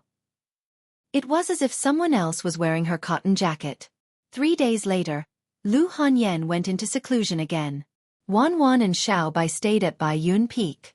Lu Hanyan and Li Qing often went into seclusion these days, but they didn't stay for long. The shortest was 3 to 5 days, and the longest was 10 days to half a month. Normally, it wouldn't exceed a month. Taking advantage of Lu Hanyan's seclusion, Li Mu left Bai Yun Peak and came to Jiujiang County alone. Jiujiang County was one of the counties in the north of the Great Zhou. It was adjacent to the Yao Kingdom, and most of its land was covered by forests. Compared to the other counties in the Great Zhou, Jiujiang County was more chaotic. There were often demons causing trouble, and it was also a county that the Consecrations Department paid more attention to. Because it was close to the Yao Kingdom, the demons causing trouble in Jiujiang County were usually stronger. The local government of Jiujiang County couldn't handle them, so they would seek help from the Consecrations Department. Before Li Mu left the divine capital, the Consecrations Department received a request for help from Jiujiang County. It said that there was a fox demon causing trouble in the county. The fox demon was at least 5-tailed, and the county government couldn't suppress it. To be safe, the Consecrations Department would send at least 3 Creation Realm experts to deal with a 5-tailed fox demon. Li Mu happened to be sending Wan Wan back to Bai Yun Peak, so he came to take a look. Firstly, it was to quell the chaos in Jiujiang County. Secondly, it was a 5-tailed fox demon. Perhaps it knew the cultivation method for a fox demon after reaching the 5-tailed stage. The earlier Li Mu obtained it, the earlier Xiao Bai could cultivate it. Ever since she became a 5-tailed fox demon, her cultivation hadn't increased for a long time. Jiujiang County had many mountains, and even the county city was a city in the mountains. At the most conspicuous spot at the city gate of Jiujiang County City, there was a notice posted. The notice said that a fox demon had been causing trouble in Jiujiang County recently and had injured many cultivators. The government announced that if a cultivator could capture or kill the fox demon alive, they would be rewarded handsomely by the imperial court. The fox demon had caused quite a commotion in Jiujiang County recently. Even the commoners knew about it. Within the county city, there were discussions about the demon everywhere. I heard that the fox demon has already cultivated 5 tails. It's very powerful. Many cultivators have had their dermic powers sucked away by it. It's not just sucked away their dermic powers. I heard that even their hearts, livers, spleens, lungs, and kidneys have been dug out and eaten. I'd better not go out for now. When will the government eliminate this fox demon and restore peace to Jiujiang County? As Li Mu walked on the streets, he heard many rumors about the fox demon. It was possible that the fox demon had sucked away the dermic powers of cultivators. However, the rumors of it eating people's hearts and livers were purely based on reading too many supernatural novels. For a demon to be able to cultivate into a human form, its habits were similar to that of a human's. A normal person would not do such a thing. Similarly, a normal demon would not do such a thing. However, sucking away the dermic powers of others to cultivate was forbidden by the imperial court. Regardless of whether one was a human or a demon, they all had the freedom to cultivate in the Great Zhou. However, the precondition was that they did not harm or harm others. The imperial court had always been strict about taking shortcuts by harming others. Li Mu found a restaurant and ordered a pot of tea and a few dishes. He planned to go to the Jiujiang County Yamen to inquire about the fox demon's whereabouts after he finished eating. He would capture it and help Xiao Bai find out about the cultivation method. It was lunchtime and there were many customers in the restaurant. Li Mu's gaze casually swept across the crowd. His gaze lingered on a table in the corner for a few seconds. There were 5 people at that table. They were all cultivators. 2 of them were in the creation realm while the other 3 were in the transcendent realm. This kind of strength was naturally not worth mentioning in the 6 sects or the Department of Offerings. However, in a small county city, they could be considered a powerful force. It should be known that in the Jiujiang County Yamen, there were only 2 in the creation realm and 1 in the transcendent realm. Their lips moved slightly, but no sound came out. It was as if they were communicating through dermic powers. Li Mu had no interest in eavesdropping, but these people had a strong murderous aura. When they communicated through dermic powers, the smiles on their faces were too vulgar. It was obvious that they were not plotting anything good. It was very easy to attract Li Mu's attention. In order to make sure that they were not planning something that would harm the people, Li Mu closed his eyes and moved his ears slightly. It was a type of demonic technique that originated from the Bat clan's innate divine power. It could easily eavesdrop on their dermic powers. Hee, those people from the Yamen are really stupid. They believed us so easily. It's a pity that they are too useless.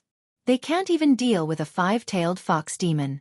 In the end, they had to ask others for help and almost ruined our plans. It would be such a pity if the target that we've been eyeing for so long was obtained by others. That fox demon is not easy to deal with. If those people hadn't injured her, we wouldn't have had a chance until now. Hurry up and eat. Once we're done, we'll act immediately. That fox demon should still be recuperating.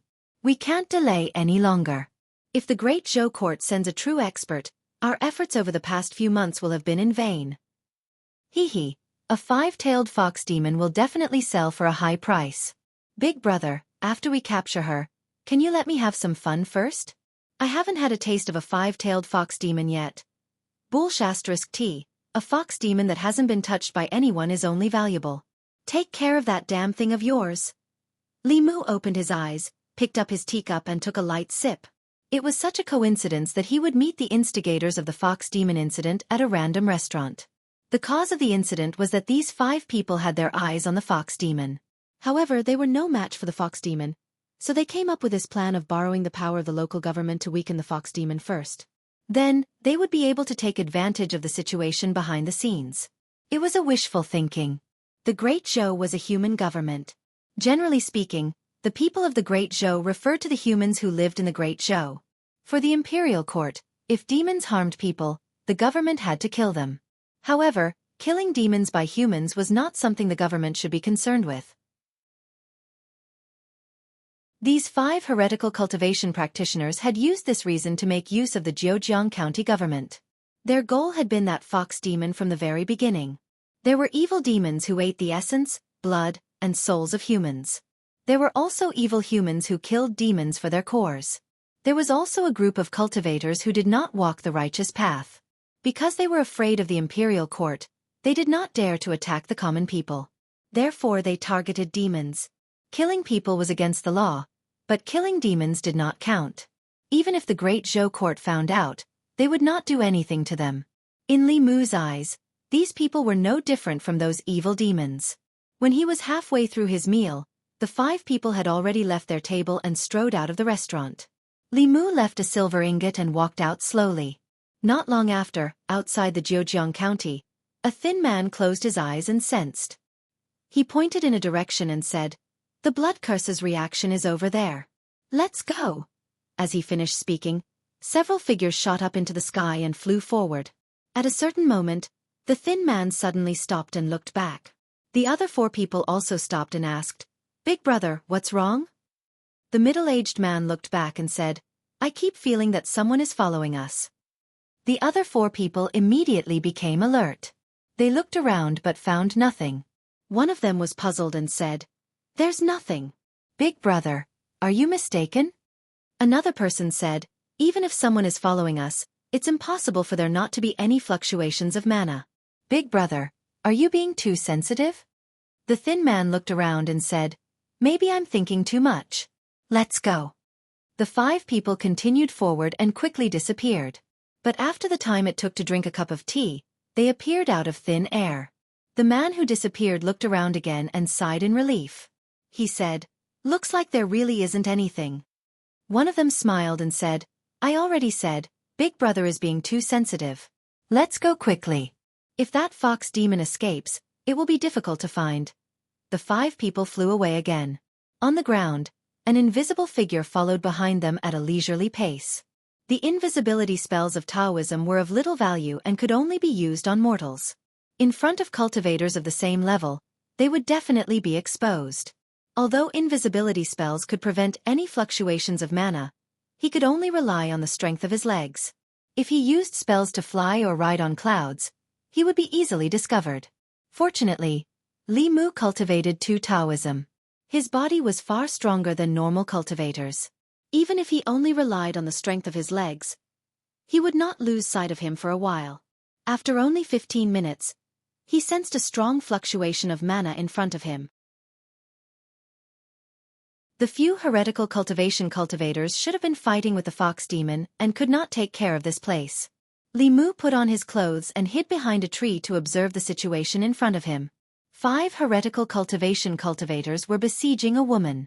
The woman's cultivation seemed to be at the 5th level, but she seemed to be injured. Her breath was extremely unstable. Under the siege of the 5 heretical cultivation cultivators, she could not fight back at all. After taking a few blows, her breath became even more chaotic.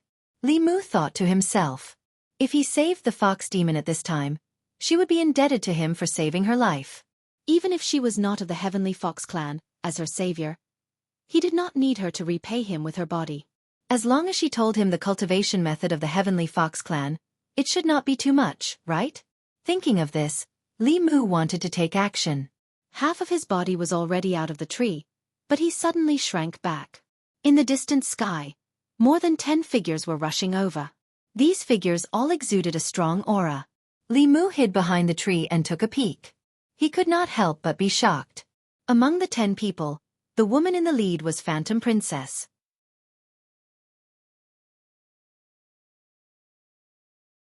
Chapter 436. Huan Ji led the group over. Seeing the fox demon covered in wounds and weak aura, she immediately realized something. She glanced at the 5 heretical cultivation cultivators and gritted her teeth. You deserve to die. The Fox clan elites beside her were also enraged.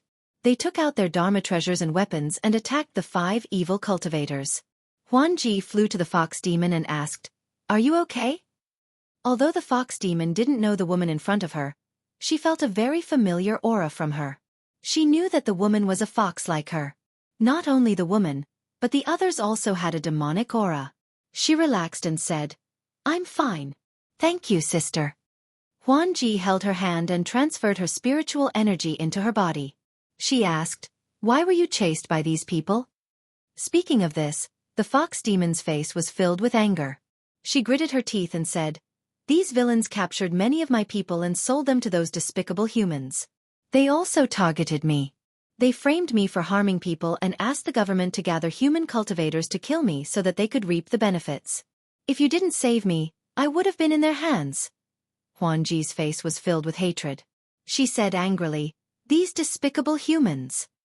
On the other side, the 5 heretical cultivation cultivators were complaining in their hearts. They thought that victory was in their hands and they would soon capture the fox demon that they had been eyeing for months. Fox girls were rare in the black market, not to mention a 5-tailed one. If they were lucky enough to meet a rich buyer, they could exchange it for a lot of spiritual jades. But who would have thought that just as they were about to succeed, so many people would suddenly appear out of nowhere? These dozen or so people were all at least at the 4th realm. At least 4 of them were at the 5th realm. The 3 Divinity Realm evil cultivators were quickly captured.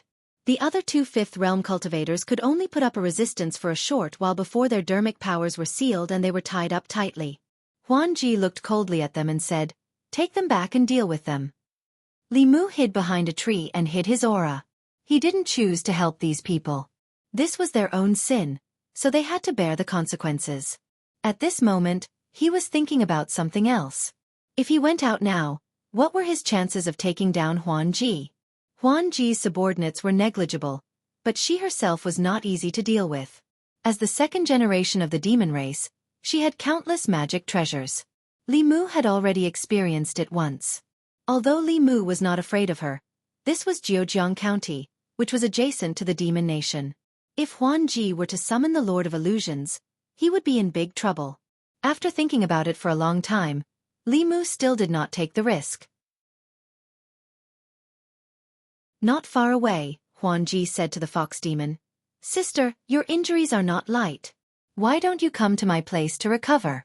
After you recover, you can choose whether to stay or leave." The fox demon didn't think for long before she nodded and said, "Then I'll have to trouble you, sister." Her injuries were indeed not light. Although they were not fatal, she could not use much of her strength. At this moment, a transcendent realm cultivator could capture her. The woman in front of her whom she had never met before was of the same clan as her. The Fox clan would not harm their own. Huan Ji supported her and said, "Let's go." Just as she was about to leave, she suddenly frowned. She reached out and a palm-sized compass appeared. The needle on the compass spun quickly and finally pointed in a certain direction. Huan Ji looked in that direction and her face sank. She said sternly, "Who is there? Come out." As soon as she finished speaking, several of her subordinates behind her flew towards a huge tree. Behind the tree, a figure squatted down and said in fear, "Don't kill me, don't kill me. I'm just passing by." A man looked at the figure and asked, "Who are you?" The figure looked up and revealed a handsome face. His expression was one of fear as he said with a trembling voice, "I'm not a human, I'm a demon." At this moment, they realized that his body was emitting a faint demon aura. It was not strong and seemed like he had just transformed. The man frowned and asked, "Why are you sneaking around here?" The young man pointed at the 5 heretical cultivators and said, I was passing by and saw them fighting. I was afraid that they would kill me, so I hid here." The man sized up Li Mu and walked to Huan Ji. He said, "Lord Huan Ji, it's a small demon." Huan Ji nodded and said, "Let's go." Just as the man was about to leave, he turned around and looked at the little demon. He thought for a moment and said, "Sir, this little demon is very handsome. Although he is a bit timid, he might be of great use in the future if we train him." The others sized up the small demon again. They realized that although this demon was not strong, he was very handsome. Soft skin and tender flesh. Not bad. This is rare even in Meizong. Not only is he rare, even the young Cui Ming would have to avoid him. The man looked at Huan Ji and said, "Lord Huan Ji, Meizong is lacking in manpower. With this small demon's appearance, he might be able to carry Meizong in the future." Huan Ji looked at the small demon and thought for a moment before saying, "Go ask him if he's willing to join Meizong." The man walked to the small demon and asked, "Small demon, what's your name?" The small demon lowered his head and shivered. He said, "My surname is Wu, you can call me Yen Zhu." As he spoke, his human eyes gradually turned into a pair of green vertical pupils. The change in the small demon's eyes proved his identity. The man pointed at Huan Ji and said to the small demon, "Little snake, that's Lord Huan Ji of Meizong. Are you willing to join Meizong and follow Lord Huan Ji?" The small demon hesitated for a moment and asked softly, "Is there any benefit in joining Meizong?" The man smiled and said, "There are many benefits. In the Meizong sect, you can obtain spiritual jades for cultivation and also receive guidance from experts. Lord Illusion Princess's father, Lord Illusion Heaven Lord, is a 7th-level Xian demon. If you can receive his guidance, maybe you will have the chance to become a great demon in the future." When the small demon heard this, his eyes lit up. He immediately nodded and said, "Then I'm willing." The man patted him on the shoulder and said, "Then let's go." After keeping the small demon, the group flew into the air again. The handsome demon did not have enough spiritual power and was carried by the others. They flew all the way to the demon country in the depths of the 100,000 mountains. The man beside the small demon looked at him and asked, "Little snake, what other relatives do you have in your family? Aren't you going to tell them?" After a while, the small demon was already familiar with them. He said, "My parents were killed by human cultivators long ago. I've always been alone. I don't have any relatives." In the group, another person gritted his teeth and said, "Damn humans. How many demons have died in their hands? They write about demons eating humans all day long. Why don't they write about humans killing demons? Demons killing humans is intolerable. Humans killing demons is enforcing justice on behalf of the heavens," the small demon said. "Not all books are written like that. There's a book called Strange Stories from a Chinese studio. It's written quite well. There are evil people in it, but there are also demons who are affectionate and righteous." The man said, "I know about this book. Lord Huan Ji likes to read it. She even asked us to find Pu Songling and pay him a visit. Unfortunately, we haven't found him." He shook his head and said, "There aren't many people like Mr. Pu who are sensible. Most of the humans keep saying that the monsters are evil, but what have they done? Killing the monsters, taking their souls, stealing our monster cores, capturing the female monsters of the fox race and the snake race, sealing their cultivation base and providing them with entertainment. It's not just female demons. Many handsome male demons were also captured by them to satisfy the different desires of humans. Little snake, you're just lucky. With your looks, if those humans saw you, they would definitely capture you and make you do that kind of thing with them. The small demon was stunned. Then he said embarrassedly, "There's such a good thing?" The man patted his shoulder and said, "You're thinking too much. If you're lucky, they'll make you accompany those old women. If you sleep with them for one night, you'll have nightmares for 10 days. If you're unlucky, they'll make you accompany men. Haha, do you still think that's a good thing?" The small demon was so scared that his face turned pale. He said, "Too scary, too scary." The man beside him smiled and said, "Don't worry. Now that you're with Lord Huanji, no one can bully you. Cultivate well in the future. Only when you're strong can you control your fate as a demon." The small demon's face became serious. He said, "I know. Thank you, big brother."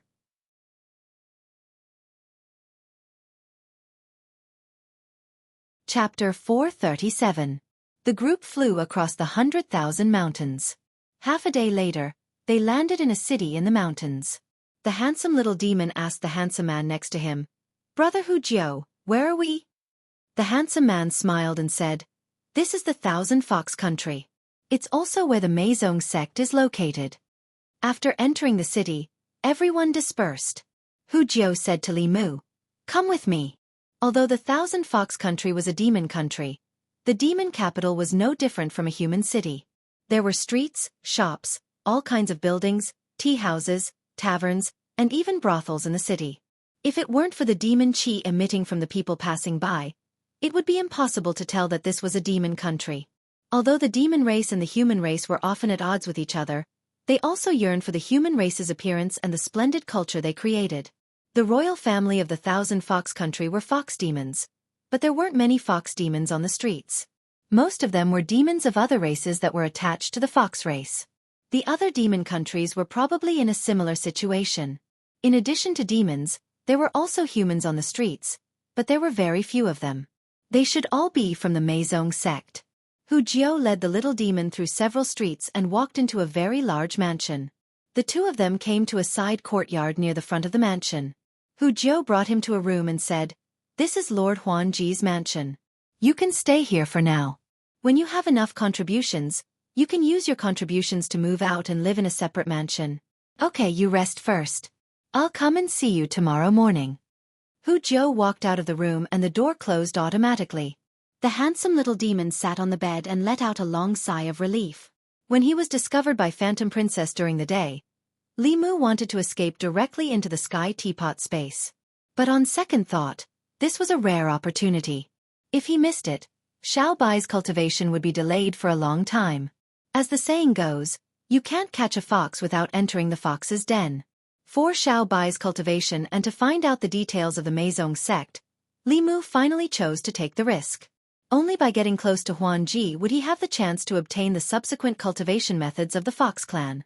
Furthermore, he wanted to find out how many spies Meizong had planted in the imperial court. The Meizong sect liked handsome and beautiful men and women. As an enemy, the Phantom Princess had extended an olive branch to Li Mu from the start. It could be seen that the Meizong sect was lacking in people. Of course, Li Mu could not use his original appearance. For safety's sake, he pretended to be an extremely handsome snake demon. For Li Mu, who possessed the demon clan's heavenly book, pretending to be a demon was a simple matter. He could even use the demon race's divine ability to change his form and transform into a snake. What happened after that went according to his expectations. As long as they didn't get too close to Lord of Heaven Illusion, they wouldn't be discovered. On the way there, Li Mu had already learned from Hujiao that Lord of Heaven Illusion had just gone into seclusion. Moreover, the seclusion this time was extremely long. Before the seclusion, he had completely handed over Meizong to Huanji. In other words, Thousand Fox Nation and Meizong sect would not have a seventh realm powerhouse guarding them for a very long time. In other words, Li Mu could do it boldly. Right now, he was just a newcomer and couldn't gain Huanji's trust. He could only take one step at a time and wait for the right time. He first secretly sent a message to Lu Hanyan and the Empress, informing them of his plan and telling them not to worry. Then, he turned off the lights and went to sleep. From now on, he was an ordinary little demon in Huanji's residence. The next day, Li Mu had just woken up when a familiar voice came from outside the door. "Little snake, are you awake?" It wasn't Li Mu's first time seeing Hu Jiao. When Huan Ji brought people into the White Emperor cave abode last time, Hu Jiao was by her side. Perhaps Hu Jiao felt that this name was familiar, so she didn't call him by the fake name he gave himself. Li Mu got out of bed, opened the door and asked with a smile, "Big brother Hu Jiao, what's the matter so early in the morning?" Hu Jiao walked into the room and put a pile of things on the table. She introduced them one by one. "This is your waist token, which can prove your identity as Meizong sect. These spiritual jades are the cultivation resources you can receive every month. Originally, with your level, you only received 10 pieces, but Lord Huan Ji said that you just joined Meizong sect, so she gave you an extra 10 pieces this month. I see that you don't have any weapons, so I'll give you this sword. Although it's not a powerful Dharma treasure, it should be enough." Other things aside, Meizong sect treated newcomers very well. Not only did they provide him with food and accommodation, but he also got paid before he made any contributions to Meizong sect. Not to mention other things, just the sword in Li Mu's hand at this moment was of a higher grade than Bai Yi. Hu Jiao continued, "Your strength is too low, so I don't have any important tasks for you for the time being. You should cultivate slowly and advance to the upper realm as soon as possible. Now you have to come with me to see Lord Huan Ji." Walking out of the courtyard, Li Mu asked, "Big brother Hu Jiao, why is Lord Huan Ji looking for me?" Hu Jiao smiled and said, "Don't worry, although Lord Huan Ji has a noble status, she usually treats her subordinates very well. Following Lord Huan Ji, there are countless benefits. She should be looking for you today because of the sect entrance ceremony." What sect entrance ceremony? You'll know in a while. Hu Jiao led Li Mu all the way and soon entered a spacious courtyard. The courtyard was very large. There were artificial mountains, ponds, grass gardens, and everything else. Huan Ji stood with her back to the door. Hu Jiao led Li Mu in and bowed. "Lord Huan Ji, I've brought him here." Li Mu also bowed and said, "Greetings, Lord Huan Ji." Huan Ji turned around, looked at Li Mu, and said lightly, "Those who enter my Meizong sect must abide by the rules of Meizong sect and keep the secret of Meizong sect. Those who betray Meizong sect, even if you escape to the ends of the earth, I will personally kill you. You still have the chance to go back on your words." Li Mu pointed to the sky and said, "I, Daniel Wu, swear to the heavens that if I betray Meizong sect, let me become a dog." For the Snake clan, there was nothing more ruthless than this oath. Li Mu learned this from the two sisters, Yin Xin and Ting Xin. Hu Jiao smiled and said, "Your Snake clan still doesn't like the Dog clan."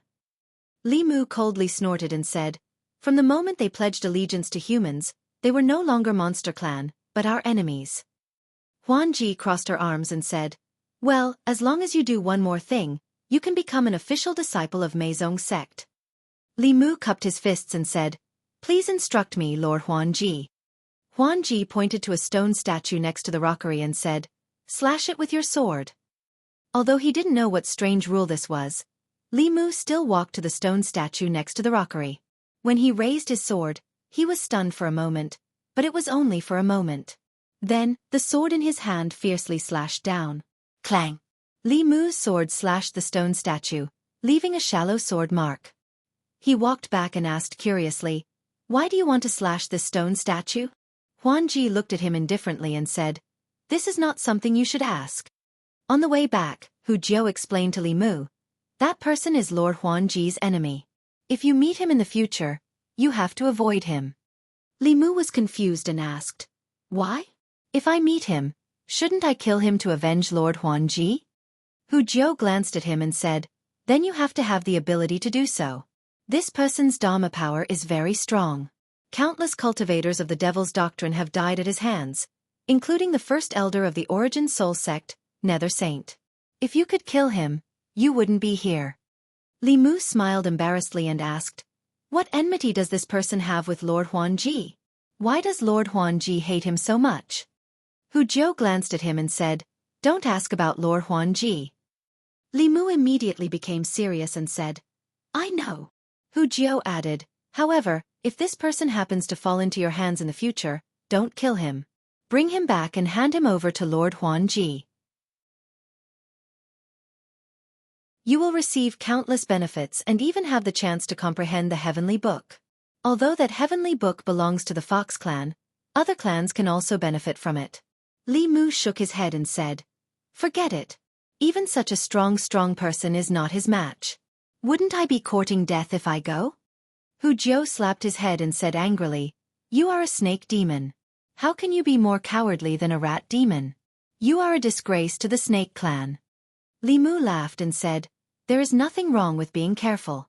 Only by being careful can we live longer." Hu Jiu nodded and said, "That's right. That Li Mu is not only strong, but also very handsome. Even a strong person like the Empress of the Great Zhou is infatuated with him. It is said that he often goes in and out of the palace and sleeps in the Empress' bedroom." Li Mu said in surprise, "You know this too?" Hu Jiu smiled and said, "The spies of the Meizong sect are all over the world. You will know in the future." Li Mu's eyes shone with admiration and said, "The Meizong sect is too powerful." Hu Jiu breathed a sigh of relief and said, "That Li Mu is the powerful one. He did what Cui Ming couldn't do in 20 years in 2 years. It is said that in the imperial court, he is in charge of the imperial court alone. If we pull Li Mu into the Meizong sect, every move of the Zhou kingdom will be under our control. We can even control the great Zhou through this person." Li Mu laughed dryly and said, "Good plan." Hu Jiu continued, "However, that Li Mu is a very upright person. I'm afraid it won't be easy to win him over. However, we can take advantage of his lecherous characteristics and think of a way to let the women of the Meizong sect seduce him." Li Mu was stunned for a moment and said, "Lecherous?" Hu Jiu nodded and said, "According to our spies in Luoyang, every time Li Mu goes out, there must be beauties by his side. His wife is an outstanding beauty, and the 2 concubines by his side are also first-class beauties. One of them is the most beautiful woman in our fox tribe. Not to mention, there is also the Empress of the Great Zhou. Rumor has it that this person will have 10 women every night and won't get up until late in the morning." Li Mu said angrily, "Slander, this is pure slander." Hu Jiu looked at him strangely and asked, "Why are you so agitated?" Li Mu said angrily, "Which spy provided this false information? If Li Mu really followed the Empress of the Great Zhou, how could the Empress allow him to have an affair with other women? This information is obviously false. That spy is too irresponsible. If he acted rashly based on this false information, wouldn't he be letting our sisters of the Meizong sect walk into a trap?" After thinking deeply, Hu Jiu said, "What you said makes sense. That Li Mu seducing the Empress of the Great Zhou may be false, but it must be true that he is easily fascinated by women. Is it possible to win him over through the woman beside him?"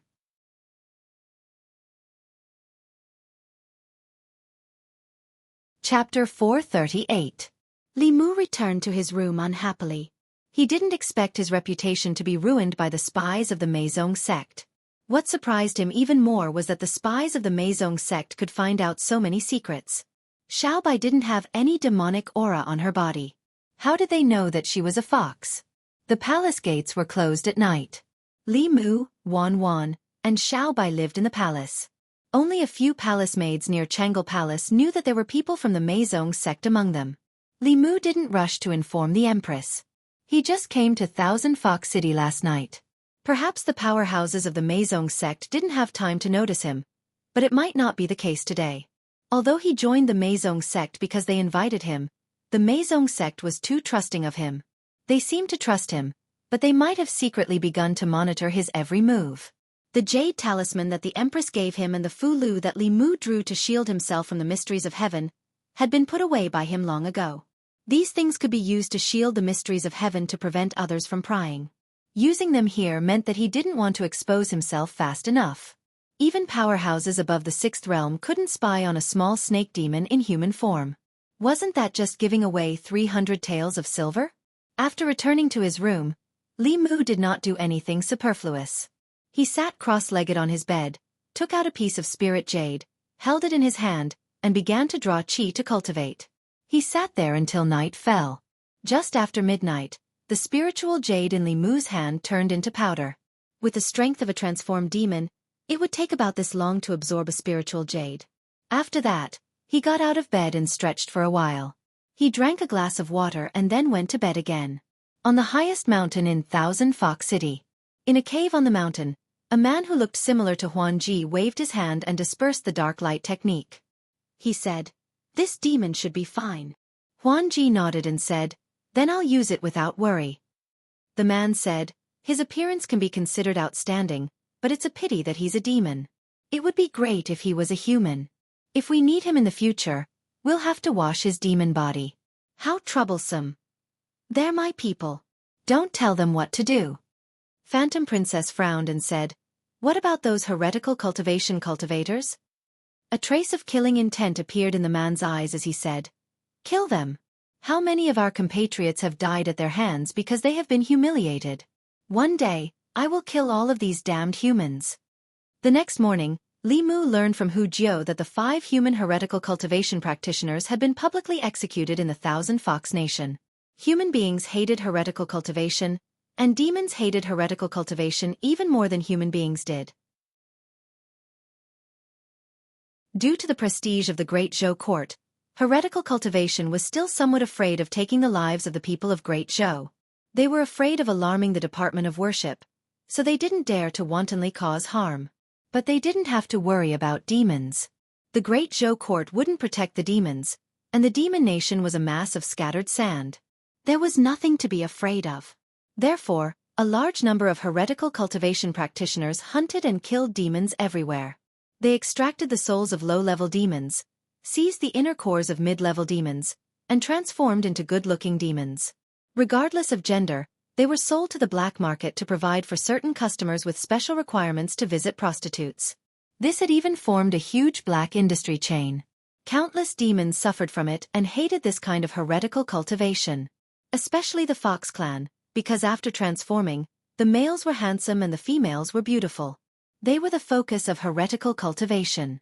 Although the major righteous sects restrained their disciples from doing such inhumane things, they were the same as the court and wouldn't stand up for the demons.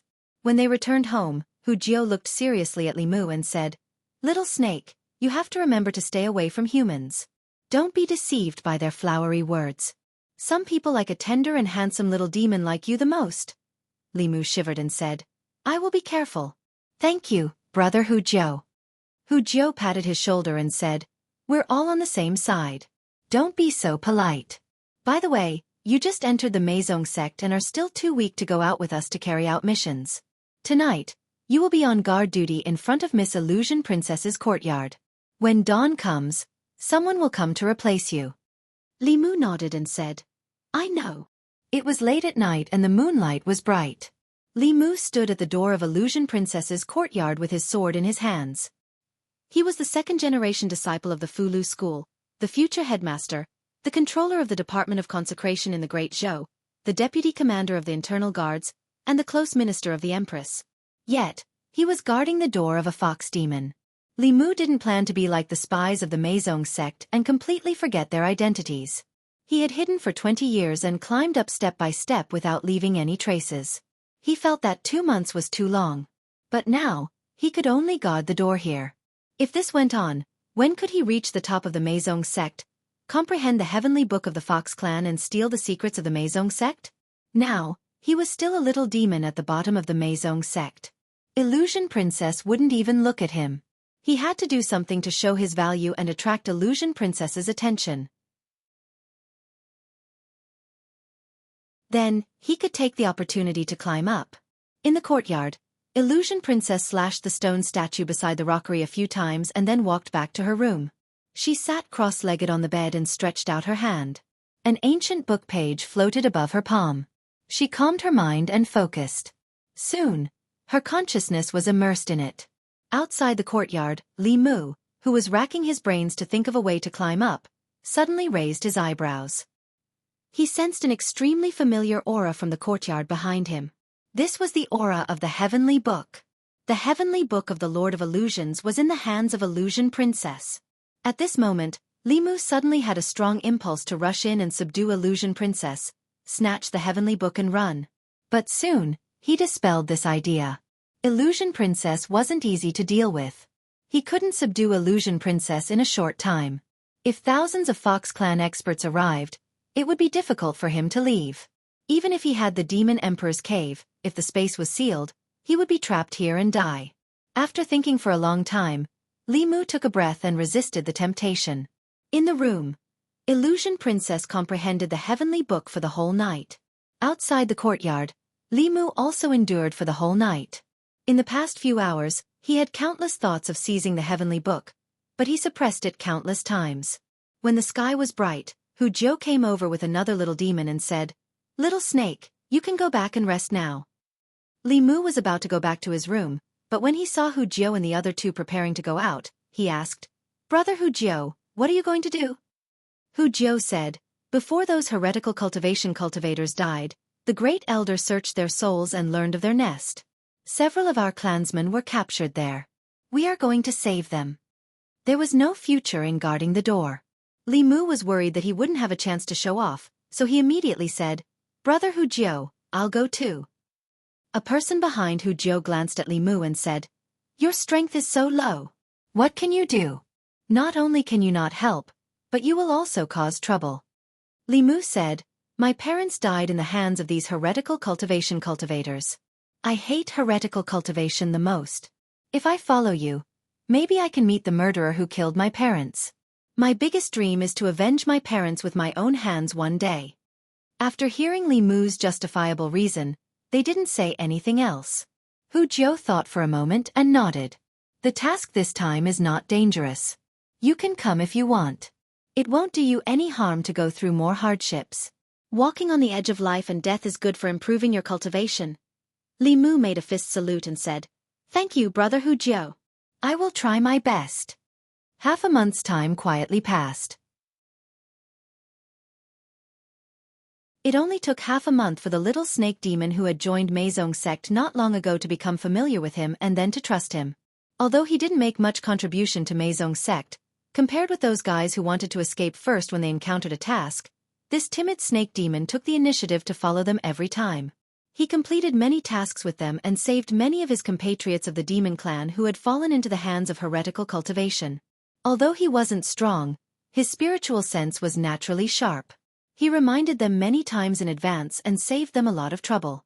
He also won the trust of the demons because of this. In the process of carrying out tasks, they would take the initiative to take care of him. They had already regarded him as one of their own. In Phantom Princess Mansion, Li Mu opened the door and saw Hu Jiu standing outside. He asked, "Brother Hu Jiu, is there another task?" Hu Jiu shook her head and said, "You told me not long ago to be careful. During this period of time, you took risks and carried out tasks more diligently than anyone else." Li Mu's face was solemn as he said, "I'm just a little demon. I don't know when I'll be captured by humans and forced to sleep with old women. It's Lord Huanji who gave me everything I have now. I want to repay Lord Huanji." Hu Jiu looked satisfied and said, "Very good. Lord Phantom Princess didn't misjudge you." He took out a jade bottle and handed it to Li Mu. He said, "Lord Phantom Princess gave this to you." Li Mu took the jade bottle and asked, "What is this?" Hu Jiu said, "This is the demon core of a snake demon who just stepped into the fifth realm. We took it back from a human heretical cultivation. Lord Phantom Princess has seen your recent performance. This is her reward for you. After refining this demon core, you should be able to advance to the fourth realm." Li Mu's face revealed an excited expression as he hurriedly said, "Many thanks, Lord Huanji." Hu Jiu patted his shoulder and said, "Work hard. If you can successfully advance, I will propose to Lord Phantom Princess to let you become her personal guard." Li Mu held the jade bottle and said firmly, "Don't worry, Brother Hu Jiu. I will work hard." Looking at Hu Jiu's back, Li Mu closed the door and let out a sigh of relief. During this period of time, with his positive performance, he finally attracted some of Phantom Princess's attention. But it was far from enough to get close to the heavenly book. His next goal was to become her personal guard and gain her complete trust. 3 days later. Beside the fake mountain, Phantom Princess was practicing with the stone statue. She suddenly turned her head and looked in a certain direction. A fourth realm demon energy rushed into the sky. Behind her, Hu Jiu smiled and said, "Lord Phantom Princess, he broke through. Do you want to promote him to your personal guard?" Phantom Princess looked away and said, "Let's wait and see."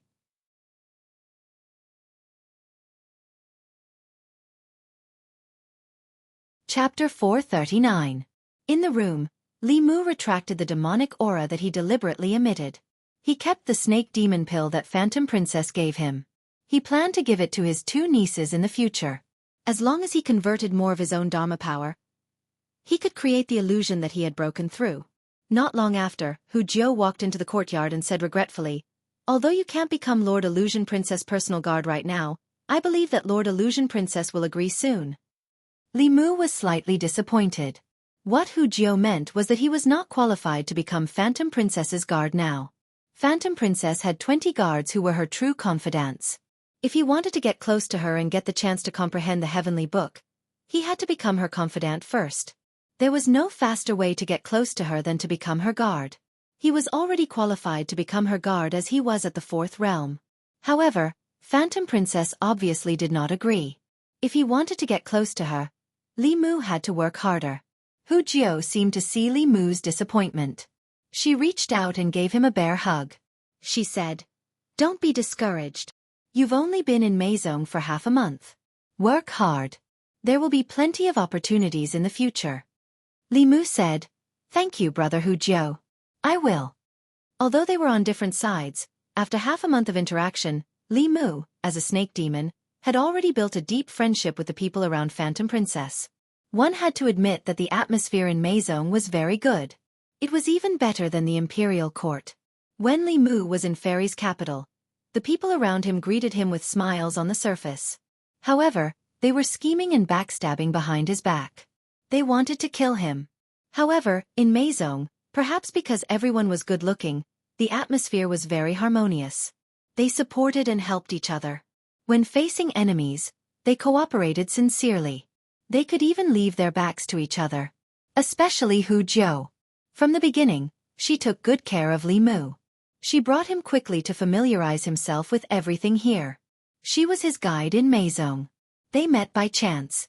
Li Mu was surprised that Hu Jiu was so nice to him. After they hugged each other deeply, Hu Jiu comforted Li Mu with a few more words before she turned around and left. Li Mu was about to return to his room when he saw a small demon looking at him strangely from the door of another room. This demon was also a fox demon, but she was not from Maison. Instead, she was a servant of Phantom Princess Manor. There were a total of 4 rooms in this small courtyard. Other than Li Mu, the other 3 demons were all servants of the manor. Li Mu glanced at the little demon and asked, "What are you looking at?" The little demon immediately shook his head and said, "No, nothing." The little demon wanted to return to his room immediately, but Li Mu said in a deep voice, "Come back." Little demon immediately stopped in his tracks. He was just a little demon in human form. His identity could not be compared to the experts of Maison. Li Mu looked at him and asked, "What did you want to say?" The little demon no longer dared to feign ignorance. He lowered his head and whispered, "Everyone knows that Lord Nine doesn't like women." Li Mu was dumbfounded. What? At this moment, the mystery that had been in his heart for many days was solved. No wonder Hu Jiu repeatedly praised him for his good looks. No wonder Hu Jiu took care of him so much. He thought that Hu Jiu was just warm-hearted and helpful. Everyone knew that Hu Jiu didn't like women, but he didn't. After learning this news, he thought carefully. It seemed that Hu Jiu's words to him these days were full of hints. Li Mu stood there in a daze. He had never been so speechless in his life. After coming to his senses, he didn't dare to stay in the manor anymore. When he walked out of Phantom Princess Manor, he didn't expect to run into Hu Jiu. Hu Jiu asked, "Little snake, where are you going?" Li Mu had nowhere to hide. He said awkwardly, "I'm going to take a bath." Hu Jiu said regretfully, "It's a pity that we have to go out. Otherwise, I would go with you." Li Mu asked, "Is there another mission?" Hu Jiu said, "This mission is very dangerous. You don't have to go. When I come back, I'll take you to take a bath together." Li Mu originally wanted to participate in more missions and make more contributions so that he could become Phantom Princess's guard as soon as possible. But when he thought of Hu Jiu and that he had more important things to do, he gave up the idea and said, "We'll talk about it when we have the chance." He waved to Hu Jiu and strode away. The Fox clan was probably the demon clan that knew how to enjoy life the most. Their IQ was not inferior to that of humans, and they liked to live in human society. The construction of Thousand Fox City was not worse than that of any county in the Great Zhou, and the entertainment venues in the city were even better. At least, Li Mu had never seen such a magnificent bathhouse in Luoyang. Li Mu walked into the bathhouse. In the bathhouse, a beautiful fox demon saw Li Mu's clothes and the badge on his waist. She immediately put on a smile and said, "My lord, welcome to my shop." Li Mu put down a Fox Nation coin made of spiritual jade and said, "Prepare a single room for me." The beautiful fox demon said with a smile, "Do you want 2 girls to massage your shoulders and back?" Li Mu said indifferently, "There's no need for that. Just prepare a private bath." The service in the bathhouse was very good. Seeing that Li Mu didn't want to talk, the beautiful fox demon didn't say anything more. Soon, she asked someone to prepare a single room with a bath for him. The room was steaming hot. The hot water was poured on the hot stones, creating a thick mist that soon spread throughout the room. Although it had been half a month since he came here, Li Mu still didn't let down his guard. He didn't know if the masters of Meizong sect were still spying on him. Even if they were, they wouldn't peek at him taking a bath. Besides, it was steaming here. The mystic light technique could spy on him, but it couldn't remove the fog. Even if someone was spying on him, they wouldn't see anything. Li Mu took off his clothes and walked into the bath. On the highest peak of Thousand Fox City, the handsome man looked at a blurry figure on the screen with admiration. He said, "I didn't expect this demon to have other strong points other than being handsome. Nurture him well. He'll be useful in the future." Huan Ji hurriedly turned around and used her mana to disrupt the mystic light technique. She said with disdain, "When did you become like Hu Jiao?" The handsome man looked at her and said, "You're not young anymore. It's time to think about marriage." "I think Bai Xian is good." Huan Ji waved her hand and said impatiently, "Don't mention him to me. It's so annoying. He's not even as good as me. How can he be my husband?" The handsome man said helplessly, "You're a rare genius of our fox tribe. Isn't it difficult for people of the same age to reach your level?" Huan Ji snorted and said, "This isn't an excuse for them to be weak." At this moment, a figure appeared in her mind.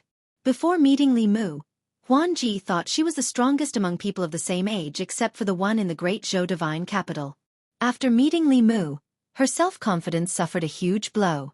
These days, she worked even harder to cultivate so that one day, she could avenge the humiliation she had suffered. Thinking of Li Mu, Huan Ji's heart was filled with anger. She said, "I'll go back first." "All right, that statue. Get someone to carve another one for me and send it to my residence." Li Mu was lying comfortably in the bath alone, but he wasn't in the mood to enjoy it. The undercover life of the Meizong sect was much harder than he thought. It had been half a month and he still hadn't gained Huan Ji's trust. The only change was that Huan Ji didn't look at him directly. She would occasionally look at him directly. If this continued, he would have to stay here for 3 to 5 years to achieve his goal. This was something Li Mu couldn't accept. He had to think of another way. Li Mu didn't have much experience in winning a woman's trust. Usually the simplest way was, of course, seduction. However, there was no lack of handsome men and beautiful women in Thousand Fox Country. Even Hu Jiao was handsome. Someone like old Zhang would be discovered as soon as he sneaked into Thousand Fox Country. There was no chance for him to be an undercover in the Meizong sect. With such people around him, Huan Ji couldn't be seduced. Li Mu wouldn't sacrifice his body for the mission. If he wanted to quickly climb up the ranks, he had to rely on other methods. When the fog in the room rose to a limit, Li Mu quietly set up a soundproof array. He took out the spirit snail and whispered, "Your Majesty." Soon the Empress's voice came from the spirit snail. "Are you coming back?" Li Mu could hear the anticipation in her voice, but he could only say helplessly, "It might take a long time. I don't have much time, so I can only make it short. There are spies from the Meizong sect in the palace. It's very likely that they're palace maids near Changle Palace. Your Majesty can pay more attention, but it's best not to alert them." "I understand. Be careful when you're there alone." "Thank you for your concern, Your Majesty. It's not convenient to talk here. I'll hang up first." In Changle Palace, there had been no sound from the spirit snail for a long time. Zhou Yi was still holding it and didn't put it down for a long time. Lady Ju, dressed in black, stood in the hall with a face full of shame. If only one of her spies was half as capable as Li Mu. Such an extremely dangerous task wouldn't be done by Her Majesty's favorite subject. Yao Country, Thousand Fox City. When Li Mu left the bathhouse and returned to his courtyard in Huan Ji Manor, he saw a figure standing in the courtyard. It seemed that she had been waiting for a long time.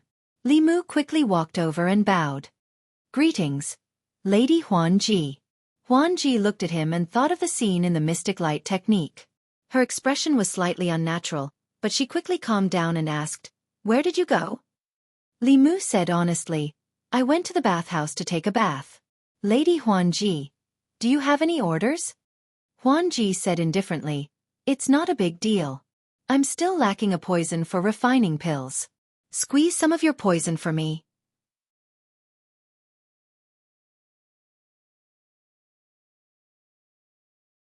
Chapter 440.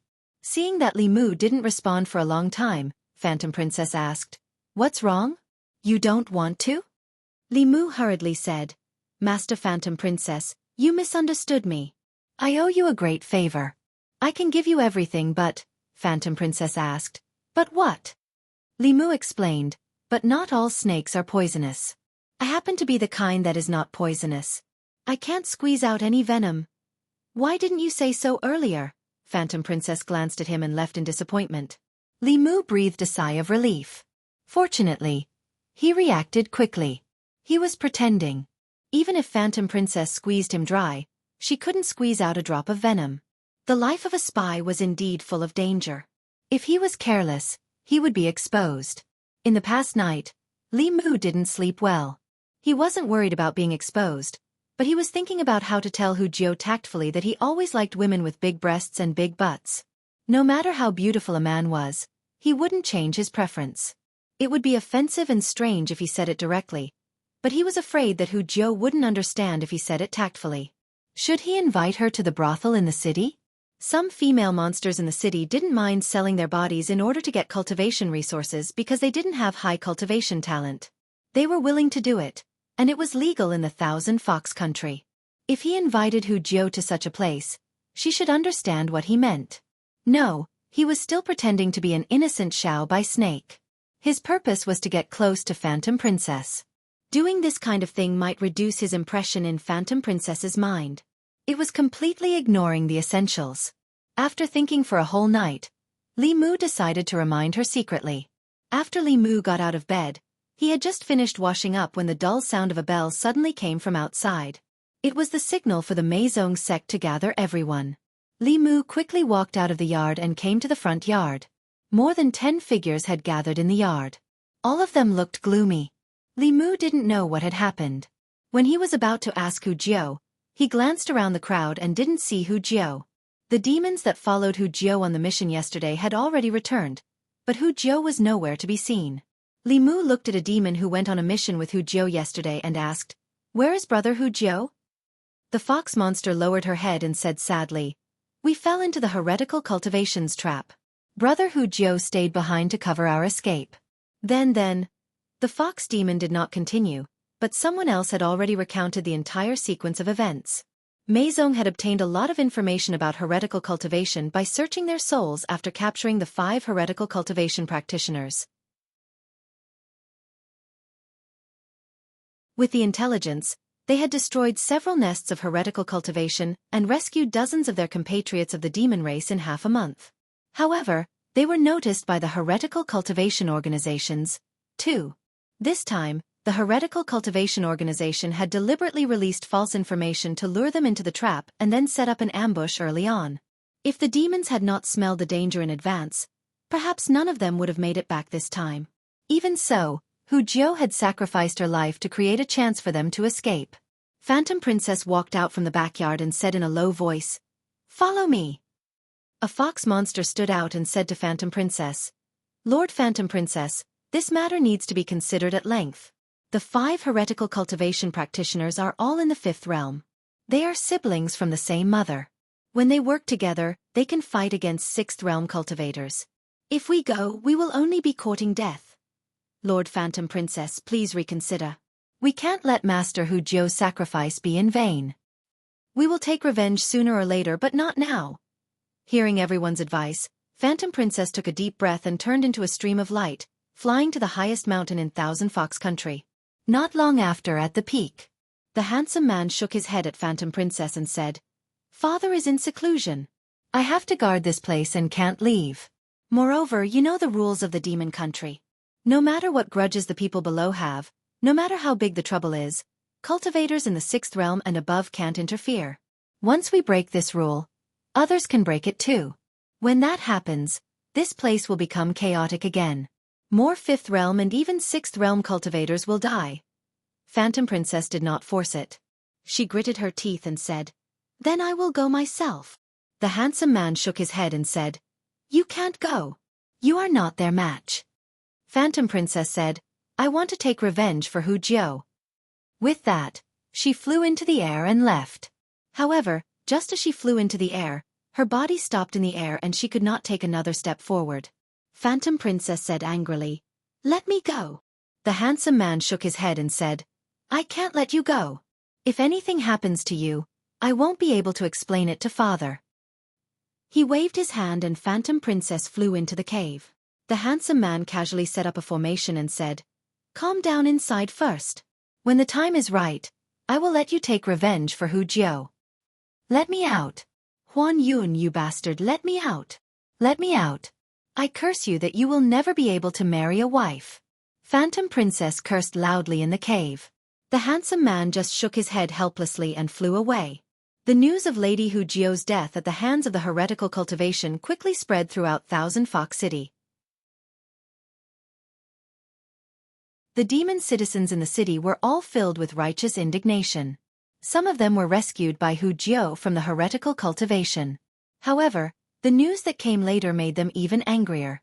The heretical cultivation actually hung Lady Hu Jiao's corpse on the mountain gate and let it be exposed to the sun by the feng shui. This was a naked insult. For a moment, the citizens of Thousand Fox Country were furious. They wanted nothing more than to flatten the heretical cultivation, but Meizong did not do anything. Those evil cultivators were too powerful. If the first elder didn't show up, even if they went, they would only be sending themselves to their deaths. In the cave on the highest peak of Thousand Fox Country, Phantom Princess gritted her teeth. "I must kill them." At the entrance of the cave, a fox demon was telling her about the situation in Thousand Fox Country in the past 2 days. Then he remembered something and said, "There is one more thing that I don't dare to guess. I don't know if I should tell Lady Phantom Princess."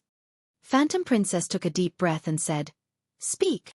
The fox demon said, "The snake demon we brought back last time has disappeared for 2 days.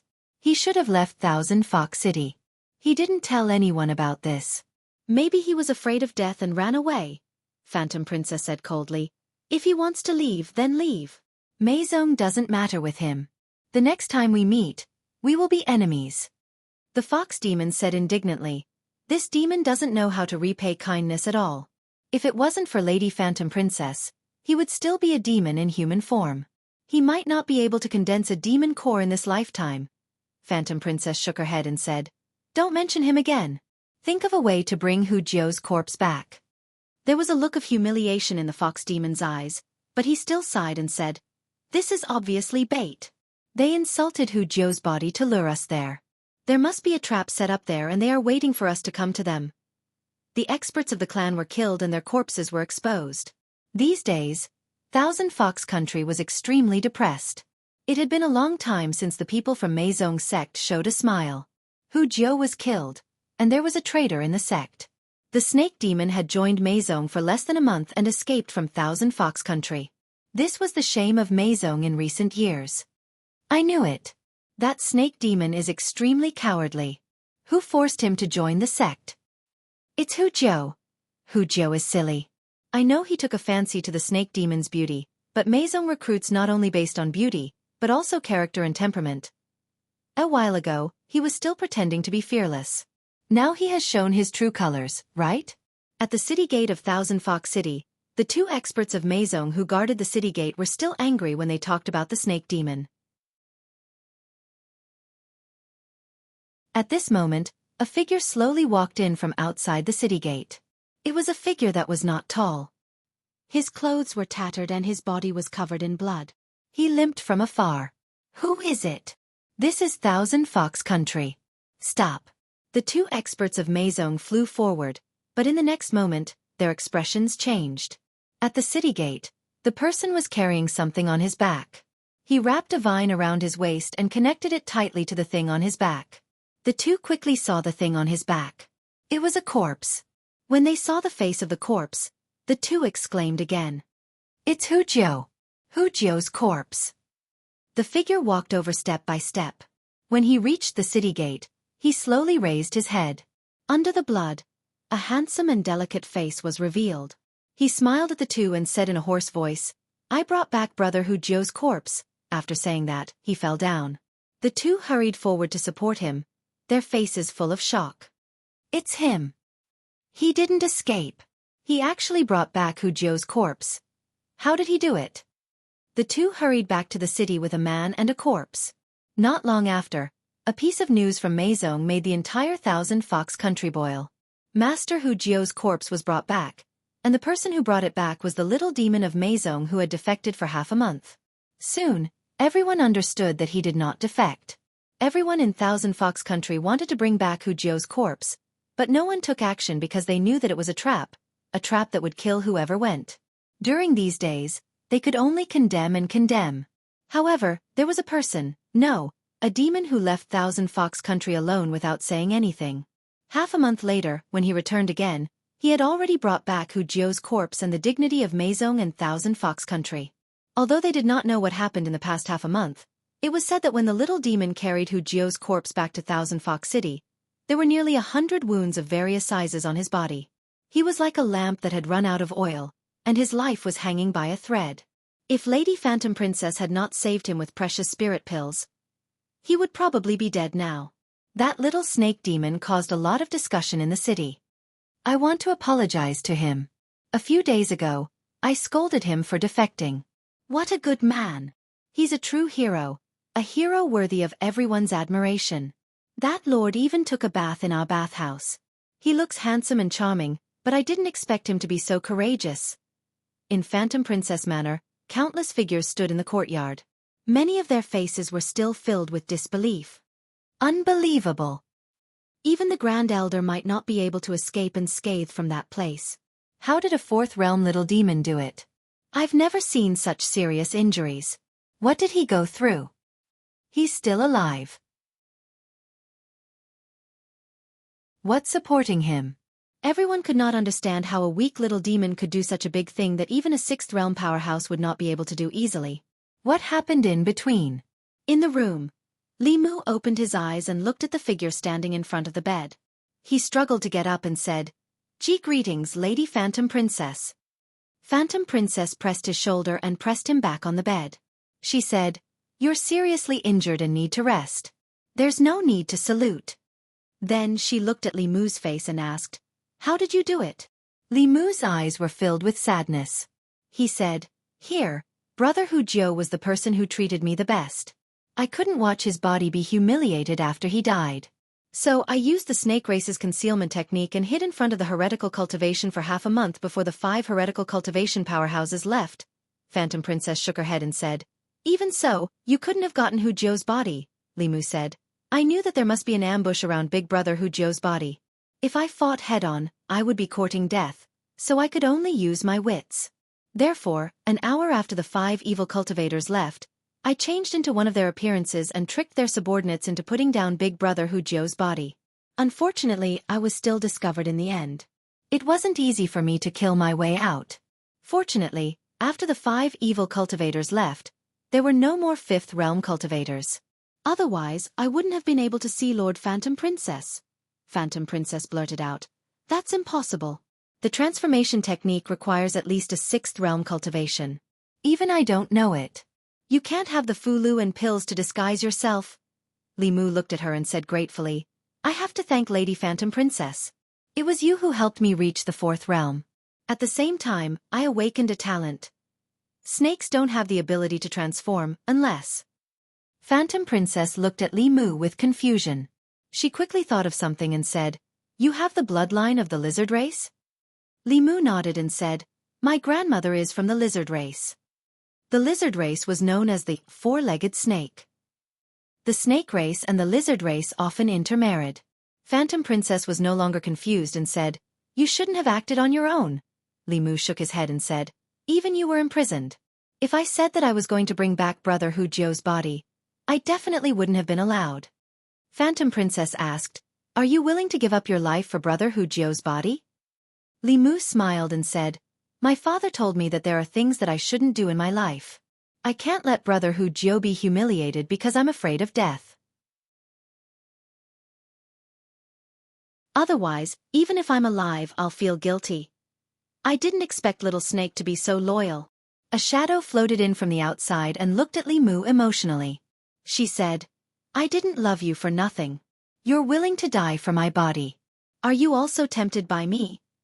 Li Mu looked at the spirit that looked exactly like Hu Jiu and his expression became sluggish.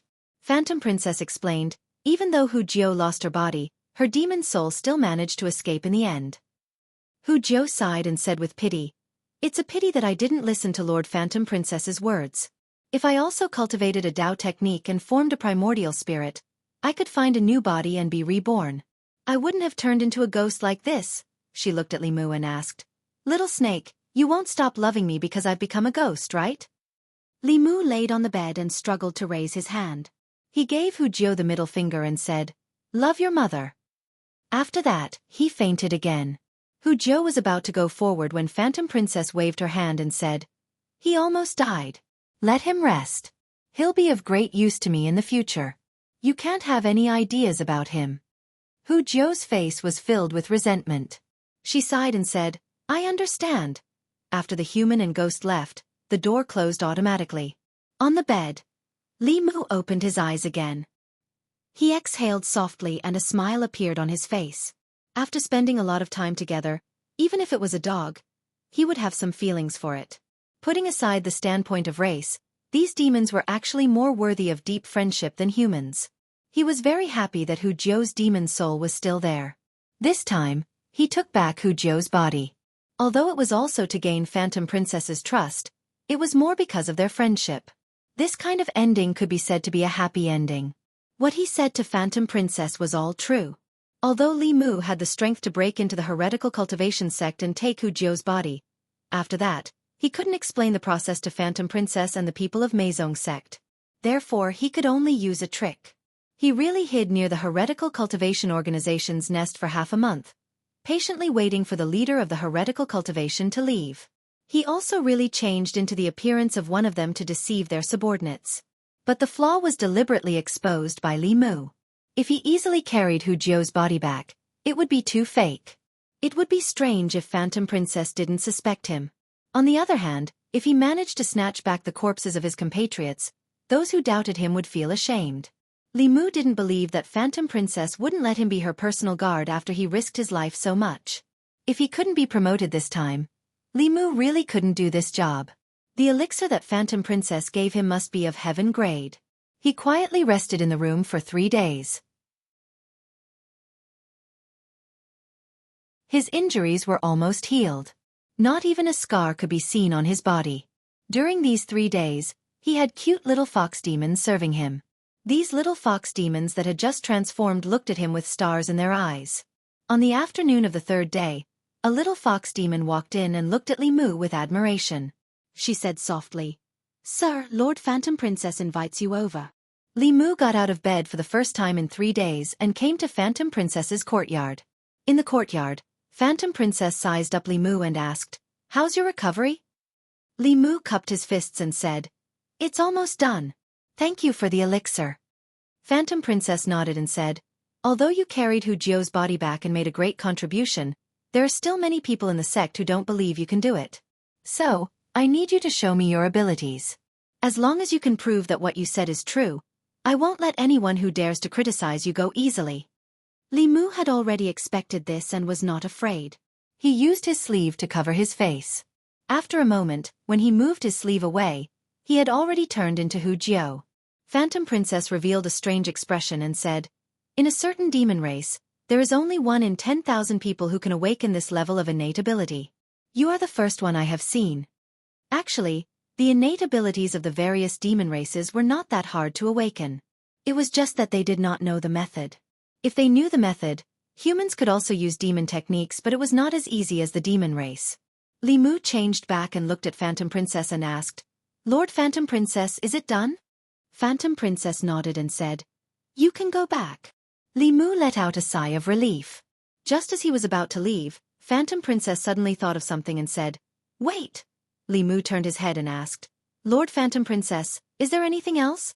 Phantom Princess thought for a moment and pointed at the statue that was filled with sword marks beside the fake mountain and said, "Change into him for me to see." Li Mu looked at the statue and swallowed his saliva. He said softly, "Lord Phantom Princess, I have never seen him before. I'm afraid I can't change." Phantom Princess crossed her arms and said, "No problem, you can change." Li Mu probed, "Then I will try?" Phantom Princess nodded and said, "Let's begin." Li Mu covered his face with his sleeve again. After a moment, he slowly moved his sleeve away. Phantom Princess walked over step by step and examined him for a long time. Finally, she stretched out her hand and patted his face. She pulled it and revealed a meaningful smile and said, "Good, very good." Li Mu's face was pale and filled with fear. He said with a trembling voice, Lord Phantom Princess, don't be like this." Phantom Princess looked at this familiar face and a certain image appeared in her mind. She couldn't help but curl up her lips and reveal a smile that could charm all living things. She said, "From now on, you can follow me." This means that Li Mu is already her personal guard and also her personal guard. Li Mu has taken a big step towards his final goal. He revealed a happy expression and said, "Thank you, Lord Phantom Princess." Phantom Princess thought for a moment and said, "I'll change your name. I'll call you that from now on." Li Mu bowed and said, "This subordinate will follow Lord Phantom Princess's arrangement." Phantom Princess pinched his face again and said, "Remember, from now on, you will be called Li Mu."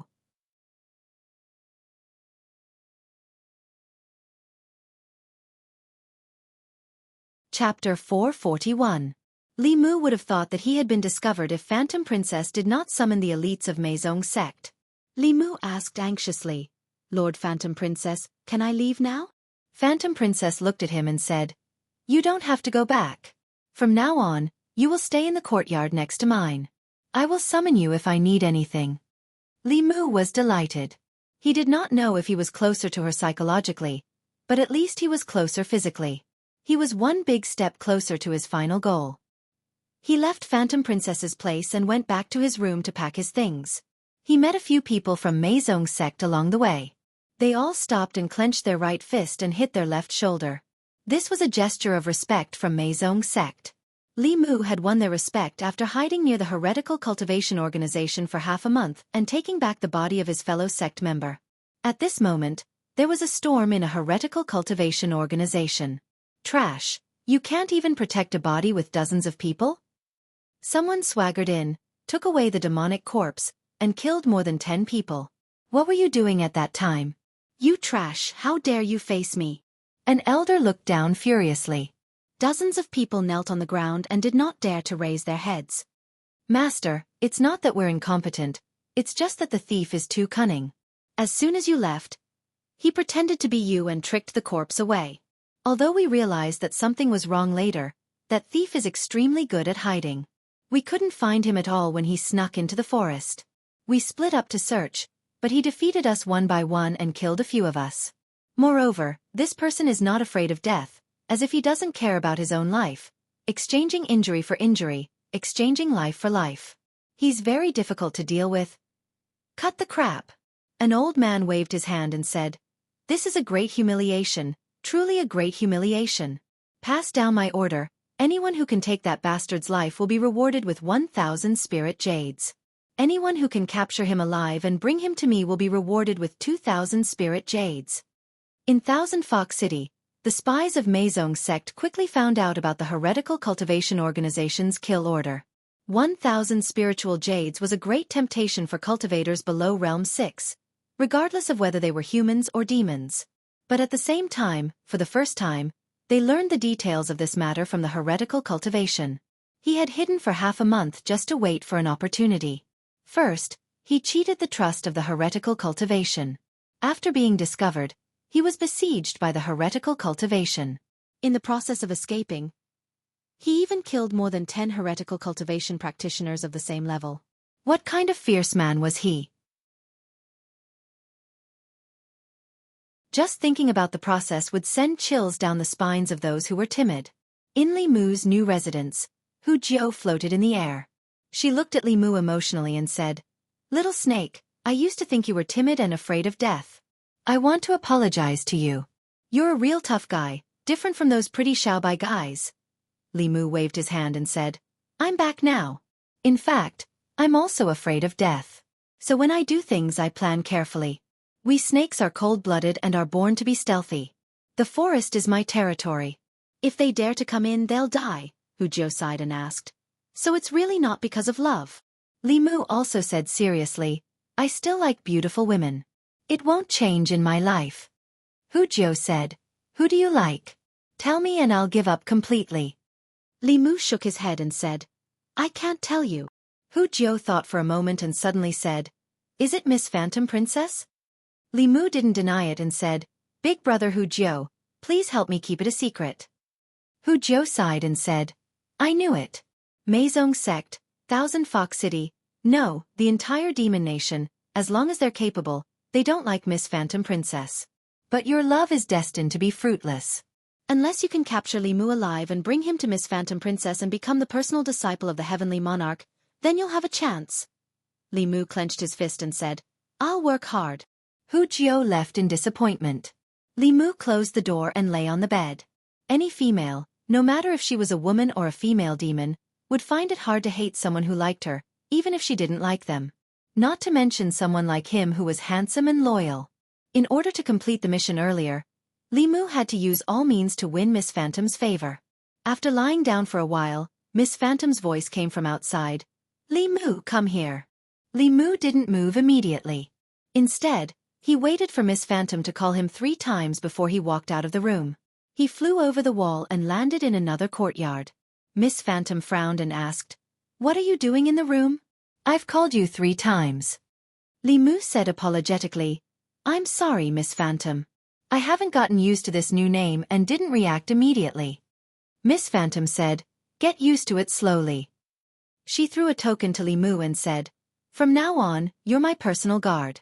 Wherever I go, you follow." Li Mu stood with his chest out and said, "Yes." Miss Phantom said again, "Also before you see me, you have to turn into that statue." Li Mu touched his head and asked in confusion, "Why?" Miss Phantom said indifferently, "There's no why. You just have to listen." Li Mu didn't say anything else. He used his sleeves to wipe his face and quickly turned into another face. Miss Phantom sized him up and waved her hand in the air. Li Mu's projection appeared in front of him. Miss Phantom said, "There's still a bit of difference. Take a closer look. It's best if you can make me look exactly the same." Li Mu revealed a troubled expression and said, I will try my best." 2 hours later. After numerous tests, Li Mu finally turned into something that Miss Phantom was satisfied with. Miss Phantom asked someone to bring him a set of clothes and said, "Change." Li Mu went back to change into a new set of clothes. His original sword was broken in the battle with the heretical cultivation. Miss Phantom also gave him a new one. The quality was better than the original. It was at least Earth grade. When he stood in front of Miss Phantom again, she was stunned for a moment before she raised her hand and slashed at him. Li Mu covered his head with his hands and said in panic, "Miss Phantom, don't!" The short sword in Miss Phantom's hand stopped when it was just a hair's breadth away from his neck. She closed her eyes and took a deep breath. She smiled and said, "Although your cultivation has increased, it's because of external items. Your strength and cultivation aren't compatible. From today onwards, I will guide your cultivation every day. Now, you can use the sword in your hand to attack me." At this moment, the way Miss Phantom looked at him made Li Mu think of the Empress. Before she sparred with Li Mu, that was how she looked at him. Li Mu finally knew why Miss Phantom made him like this. She was using the excuse of guiding his cultivation to vent her anger. Although in her heart, Li Mu wasn't the Li Mu she hated, they looked the same, so she felt good beating him up.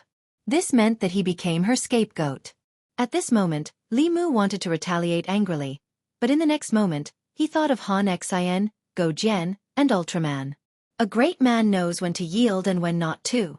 If you can't bear small things, you can't get a fox without entering the fox's lair. For the heavenly book, for the secrets of Meizong, he endured. Li Mu took a deep breath and looked at Miss Phantom seriously. He said, "Miss Phantom, I'm sorry. He stabbed with his sword and shouted, "Take this!" The 2 swords in Miss Phantom's hands were replaced with 2 whips. She whipped Li Mu and said, "Too slow. Still too slow. There are too many flaws. That's it. How did you kill your way out of those people?" Li Mu gritted his teeth and persevered. The Phantom Princess did not suppress her dermic powers at all. It was obvious that she was bullying him. However, Li Mu could only bear with it. He would remember this in his heart. Once he obtained the heavenly book and found out about the Maison Sect's spy in the fairy's capital, he would return the whip he received today many times over. Outside the door, Hu Jiu looked at the scene in the courtyard from afar. She shook her head and said, "Is this love?" The fox demon beside her whispered, "How can you bully a demon like this? Miss Phantom is too much." 7 days passed in the blink of an eye. In these few days, Li Mu accepted Miss Phantom's actions and didn't complain at all. Although his body was humiliated, Miss Phantom would reward him with some recovery pills and various magic treasures after each session. The people of Maison pitied him at the beginning, but later on, they were only envious. A few days later, Miss Phantom seemed to be embarrassed. Looking at the silent Li Mu, she waved her hand and said, "Forget it, I won't practice today." She sat on the stone bench and said, "Come and massage my shoulders." In a bathhouse in Thousand Fox City, mist lingered. In the soundproof array, Li Mu was reporting to the Empress.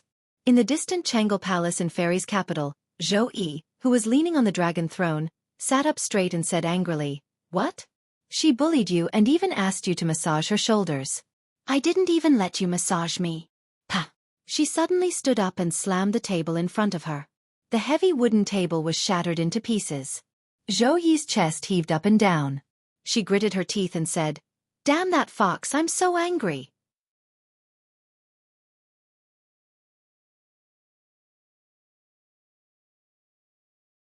Chapter 442. Thousand Fox City. Hu Jiu, who had lost her physical body and switched to the path of ghost, was chatting with several companions. "Have you guys noticed that Lady Illusion Princess seems to be a little different recently? You noticed it too? I thought it was just my imagination." "It's not your imagination. Lord Phantom Princess likes to smile more recently, and her complexion is much better than before. She looks like those young ladies who have been nourished." "Shut up. Is Lord Phantom Princess someone you can talk about?" Hearing Hu Jiu's angry rebuke, everyone obediently shut their mouths. They looked at a certain limping figure walking out of Lord Phantom Princess's residence with envy on their faces.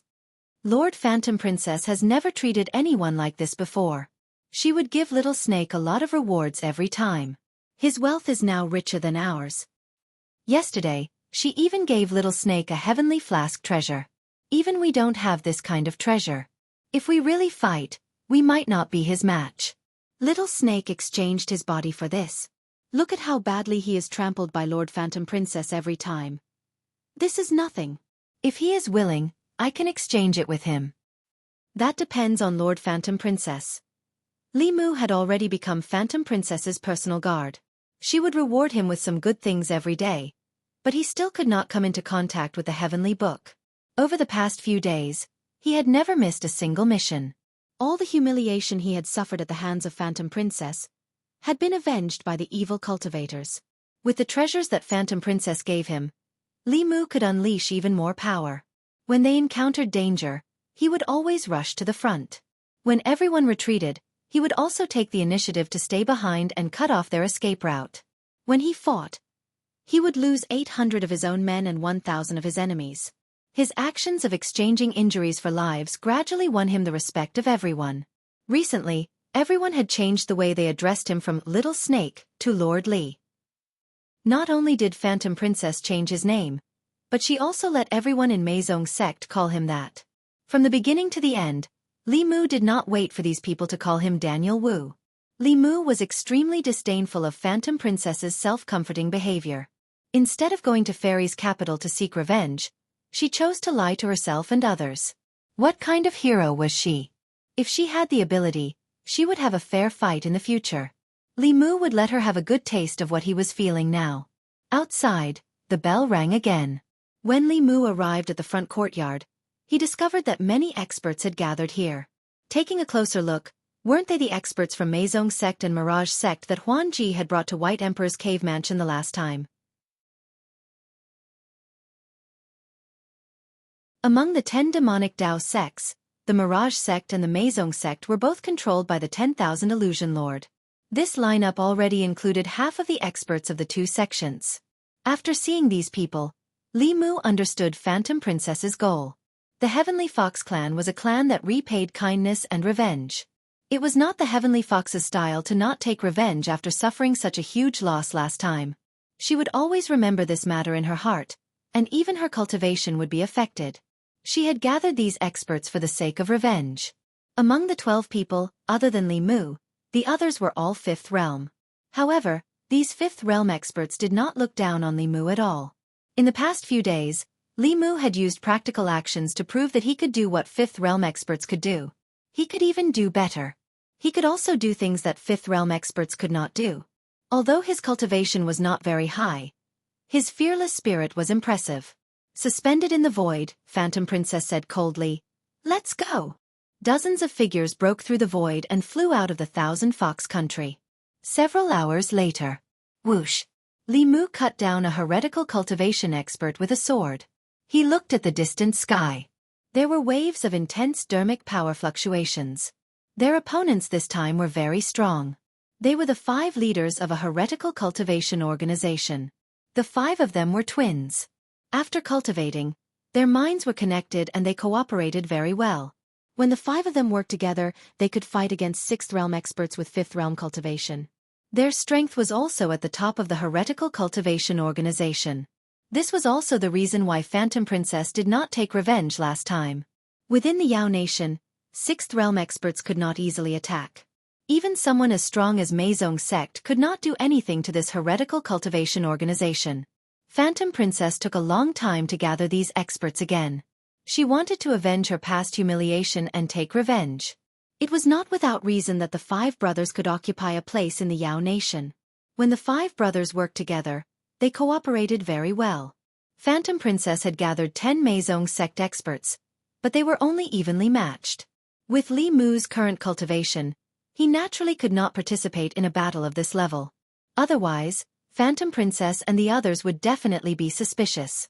In this heretical cultivation base, other than the 5 leaders, the underlings could not participate in a battle of this level. They all surrounded Li Mu. Now, even if Li Mu was at the 4th realm and had the Dharma treasure given to him by Phantom Princess, he was not afraid of 5th realm cultivators. Killing these evil cultivators was like chopping vegetables. It's him. He's the one who snatched the corpse last time. Retreat. Although the appearance was different, the feeling that the person gave them was definitely not wrong. The heretical cultivation group quickly recognized that the person in front of them was the terrifying existence who barged into their base alone not long ago, snatched the fox demon's corpse, and killed more than 10 of their brothers along the way. After realizing this, the heretical cultivation group that was abnormally fierce immediately retreated in fear. Li Mu was about to give chase when he suddenly stopped in his tracks. He raised his eyebrows and a surprised expression appeared on his face. Then, a powerful aura exploded from the ground. Judging from this aura, it was actually another 5th realm expert, and his strength should be at the peak of 5th realm. His cultivation was much higher than Phantom Princess's. Then the ground cracked open somewhere, and a figure broke through the air. When he saw that figure, Li Mu was stunned. This person's appearance was exactly the same as the 5 leaders of this heretical cultivation organization.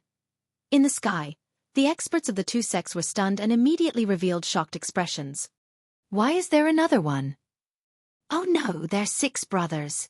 Damn it, it's a trap. That elder did not help the other 5.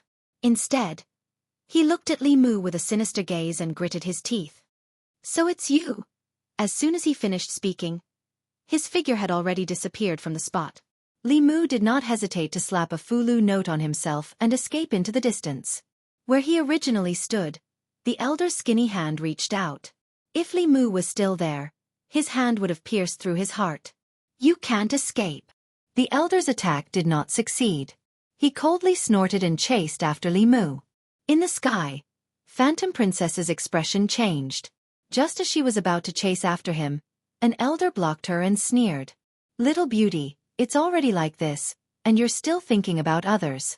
Take care of yourself first, Phantom Princess coldly said. Scram! The elder did not reply, but his attacks became even fiercer. Phantom Princess coldly looked at him and crushed a jade talisman in her hand. Suddenly, a shadow appeared behind her. It was a huge scarlet fox. The scarlet fox shadow was 1,000 feet long and had 7 tails behind it. After the scarlet fox shadow appeared, it entered Phantom Princess's body. The 5 elders looked at Phantom Princess, who was emitting a terrifying aura, with fear in their eyes. They suddenly had a feeling that a great disaster was about to befall them. At the same time in the forest, a figure was quickly escaping. Behind him, a stream of light was chasing closely. The distance between the two was constantly closing. Let me see how long your Fulu can last. You dare to kill my disciple. In a moment, I will extract your soul and refine your body into a corpse. I won't kill your soul. I will let you suffer the pain of your soul being burned by the nether fire every day. The power of the Fulu was limited. The Fulu on Li Mu's body was constantly fading. His speed also gradually slowed down. The elder used his Fa Li and suddenly sped up. His skinny hand viciously grabbed at Li Mu's neck. However, in the next moment, he suddenly felt extreme fear from the bottom of his heart. His body instantly retreated as he looked at Li Mu with uncertainty. Li Mu's body had already stopped. He floated in the air. He turned his head and looked at the elder. His expression was strange as he said, "There's something?" The elder looked at Li Mu with fear. Just a moment ago, he suddenly felt a strong sense of danger. This was related to the cultivation technique he cultivated. His cultivation technique allowed him to sense danger the moment before it arrived. He felt this feeling from many experts. A moment ago, he had actually sensed the same danger from this low-level demon.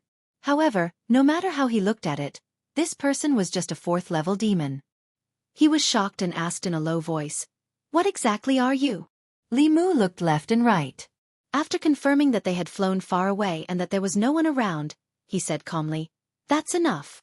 In the air, a huge bell suddenly appeared. Under the elder's terrified gaze, it covered his head.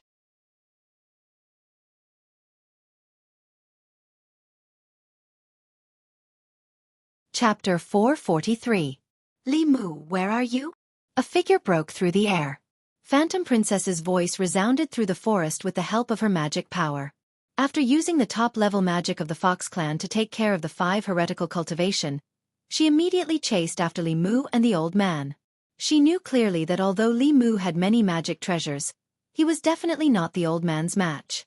Along the way, there were no traces of the two, nor were there any signs of fighting. Hu Jiao flew behind her and asked worriedly, "Will Little Snake be okay?" Phantom Princess's expression was ugly.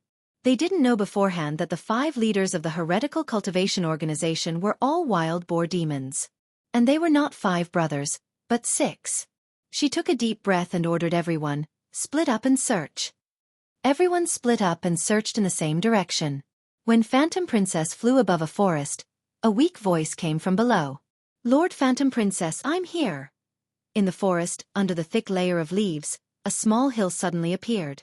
Li Mu carefully climbed out of it. Phantom Princess saw that he was fine and let out a sigh of relief. She asked, "Where's the person chasing you?" Li Mu shook his head and said, "I know I'm not his match, so I hid. He flew over my head, but I don't know where he is now." Phantom Princess said, "It's good that you're fine." Li Mu smiled and said, "Our snake clan is good at hiding. With the aura-concealing talisman that Lord Phantom Princess gave me, that old man couldn't find me at all." After finding Li Mu, Phantom Princess gathered everyone again and went to the headquarters of the Heretical Cultivation Organization. Of the 6 leaders of the Heretical Cultivation Organization, 5 died in Phantom Princess's hands. The last one chased after Li Mu but failed and disappeared. His 5 brothers were already dead, and he was the only one left. He probably didn't have the guts to come back. As for their subordinates, they were also dealt with by the experts of the 2 sections. These people from the heretical cultivation had done all kinds of evil deeds and had a blood feud with the demon clan. Basically, they would not rest until one of them was dead. In Meizong, there were many members who had been captured by heretical cultivation. After being rescued, they naturally joined Meizong. From the base of the heretical cultivation, they found dozens of imprisoned demons. There were both males and females, and without exception, the males were handsome and the females were beautiful. In addition, there were more than 10 human women here. In the dungeon, the human women were huddled together, trembling as they looked at the demons outside. Hu Jiao looked at Huan Ji and asked, "Lord Huan Ji, should we follow the old rules and bring them to Jiujiang County, inform their officials and let them deal with it themselves?" Phantom Princess nodded and said, "You and Li Mu can go." A fox demon who was rescued said indignantly, "Why should we care about these humans? Let them stay here and perish on their own." Huan Ji glanced at him and said, "You should hate those people from the heretical cultivation. They are the same as you." The fox demon's throat moved, but he didn't say anything in the end. Huan Ji lent Hu Jiao a flask magic treasure. After putting the human women into the magic treasure, Hu Jiao and Li Mu flew to Jiujiang County. Li Mu was silent along the way. Hu Jiao asked, "Do you think Lord Huan Ji is too kind to the humans?" Li Mu nodded and said, "Yes." Hu Jiao looked at him and said, "These humans didn't do anything wrong. They are also victims. Those humans said that the demon clan is cruel and bloodthirsty. If we do that, wouldn't it be the same as what they said?" Li Mu thought about it and asked, "Since we don't hate humans, why do we have so many spies in the Great Zhou and go against the imperial court?" Hu Jiao snorted and said, "What *T imperial court? What did we demon clan do wrong to be treated like this by humans? The imperial court allowed humans to kill us wantonly and take our souls. When we wanted revenge, the imperial court sent out masters to kill us. If we want fairness, we have to overthrow them and establish our own imperial court." Li Mu was speechless after hearing Hu Jiao's words. If he was really a snake demon and suffered such unfair treatment, he would also want to overthrow the Great Zhou court. But he wasn't. Li Mu sighed deeply. After a long time he said, "I don't know how many spies the Meizong sect has in the imperial court. When can we overthrow them and establish our own imperial court?" Hu Jiao sighed and said, "When Cui Ming was alive, we could even directly influence some of the decisions of the Great Zhou court. We also took the opportunity to plant many spies in the internal guards of the Great Zhou Empress. Unfortunately, after Cui Ming's death, the internal guards were also purged. Our influence on the Great Zhou court is much smaller." Speaking of this, she looked at Li Mu again and said, "This is all because of Li Mu, the Empress of the Great Zhou Empress. He destroyed at least 10 years of the Meizong sect's plan, so the Lord of Heaven gave him such a generous reward. Lord Huan Ji also suffered a few losses in his hands, so she changed your name and let you become him. She usually beats you to vent her anger. You have to behave well and make her happy." Li Mu said helplessly, "I know," he snorted and said, "It's all that damn Li Mu's fault. If it weren't for him, we could still directly influence the Great Zhou court. Now in their imperial court, we shouldn't have such a high-ranking spy, right?" Hu Jiao smiled proudly and said, "Who said we don't?" Li Mu asked curiously, "Who is it?" Hu Jiao shook her head and said, "I can't say this. This is the rule of the Meizong sect." Li Mu said unhappily, "Brother Hu Jiao, don't you trust me?" Hu Jiao said, "Of course I trust you, but this is a secret of our sect. Even the people of the Meizong sect can't reveal it to each other." Li Mu said disappointedly, "Then I won't ask. I know that I'm too inexperienced and you don't trust me. These secrets are not something I can inquire about," Hu Jiao hurriedly said. "Don't think like that. Everyone, including Master Huan Ji, trusts you very much. Otherwise, why would Master Huan Ji let you be her personal guard and take you with her every mission?" Li Mu shook his head and said, "Brother Hu Jiao, you don't have to say any more. I will adjust my position in the future. I won't say anything that I shouldn't say, and I won't ask anything that I shouldn't ask." Hu Jiao was a little anxious and said, Okay, I'll tell you one. Princess Yunyang of the Shao royal family, Cui Ming's former wife, is one of us now. I really can't say anything else."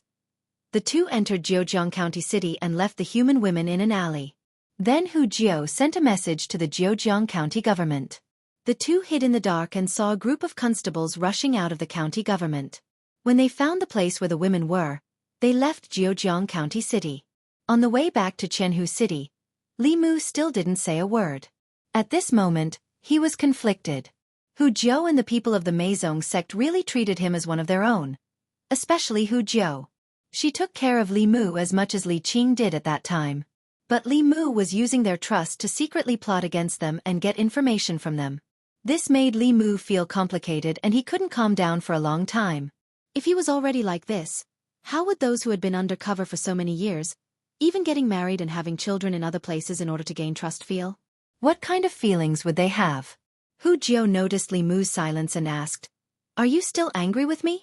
Li Mu shook his head and said, "No, I just feel that I'm not a human." Hu Jiu smiled and said, "What are you talking about? You're not a human." After completing the mission perfectly and returning to Qianhu City, Li Mu soon heard Huan Ji's summons.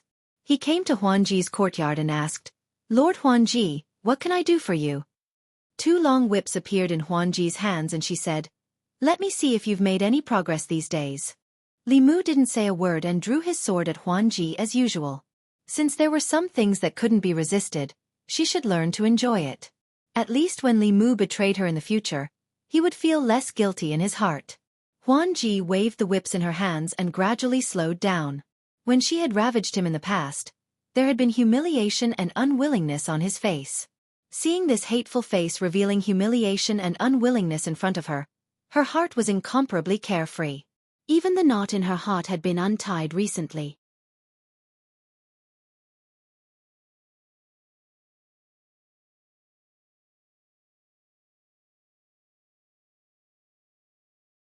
Chapter 444. Illusion Princess Manor. A woman was chained up and her magic power was sealed. Hu Jiu flew around her and said coldly, "I knew that the great Zhou court wouldn't be honest. You really have spies. Tell me, who else are your accomplices? Where are they?" The people from Meizong were glaring at her from the side. The woman looked straight ahead and said lightly, "I have no accomplices. You can kill me or torture me as you wish." Li Mu was also standing in the crowd. He looked angry but he felt helpless. He knew that the imperial court had spies in the demon country and the demon sect. The Zhu Wei was the Empress's intelligence organization. They were the ones who spread the news about the White Emperor's cave abode. This woman should be from the Zhu Wei. The reason why she was caught was because the people of Meizong sect found her suspicious. Later, when she left, they entered the room to search. Sure enough, they found the communication magic treasure that she used to contact her superiors. Thus, she was captured by the people of Meizong sect. An expert from Meizong sect threatened, "It's not that easy to die. If you want to have a complete corpse, you'd better confess your accomplices. Otherwise, you'll know what it means to beg for death but not be able to." The woman sneered and said, "I really want to know." The strong cultivator looked at Illusion Princess and said, "Master, this woman is too stubborn. She won't confess without torture." Illusion Princess raised her hand and said, "Lock her up first." The spy was taken away. Illusion Princess ordered the others, "You guys keep an eye on her. She must have accomplices in Thousand Fox City. They will most likely come to save her. If they don't, it won't be too late to torture her." Everyone praised in unison, "Master Illusion Princess is brilliant." Illusion Princess added, "Send another order to Meizong sect. Tell everyone to pay close attention to the strange people in the city. If they find anything, report it immediately." After a while, Li Mu walked out of Illusion Princess Manor slowly. The people from the Zhu Wei were the Empress's people. How could Li Mu not save the Empress's people? However, he could not break into the prison directly. He had more important things to do here. Unless it was absolutely necessary, he could not expose himself. If he wanted to save someone, he would do it in a roundabout way. Hu Jiu floated behind him and asked, "Little snake, where are you going?" "Li Mu, go take a bath." A Meizong expert said, "This kid knows how to enjoy life more and more." Hu Jiu sighed. "It's a pity that I lost my body. Otherwise, we could soak together." Changle Palace. Mr. Mei, Shangguan Li, and Zhu Wei, who was already dressed in black, stood in the hall. The atmosphere was somber. The spies of the Zhu Wei in the Thousand Fox country had just sent news that a spy had fallen into the hands of the Meizong sect. Although there were still a few spies in the Thousand Fox country, It was impossible for them to rescue her from the countless experts of the Maison sect and the Thousand Fox country with their strength. If they forcefully took action, they would only cause more casualties. Mr. May thought for a moment and asked, Li Mu is there too. Can he? Before the Empress could respond, the Ju Wei said decisively, Absolutely not. Her expression was solemn as she said, Everyone in the Chrysanthemum Guard, from the day they joined the Chrysanthemum Guard, they have this awareness.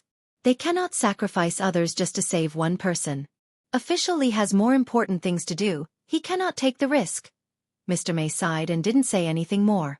For the sake of the overall situation, he had to give up something. Whether it was for the imperial court or the Empress, Li Mu was much more important than that spy. Zhou Yi rubbed her forehead. She had taken out the spiritual snail, but she still hadn't contacted Li Mu. This was a choice she couldn't make easily. She didn't want Li Mu to take the risk, but she also didn't want to give up a loyal subject. Just as she was in a dilemma, the spiritual snail in her hand began to vibrate slightly. Zhou Yi didn't hesitate to input spiritual power. Li Mu's voice immediately came from the spiritual snail. Your Majesty, in Thousand Fox City, a spy of the Ju Wei has fallen into the hands of the Maison sect. Zhou Yi said, I know. You. Before she finished speaking, Li Mu's voice came again. In my current situation, I can save her, but it will inevitably be suspected. It's best for the imperial court to negotiate. I received a message from the Maison sect. Princess Yunyang has been infiltrated by the Maison sect. There should be an important person from the Maison sect in her residence. Your Majesty can send someone to capture that person and exchange him in Thousand Fox country. Zhou Yi's lips moved, but before she could speak, there was no sound from the other side.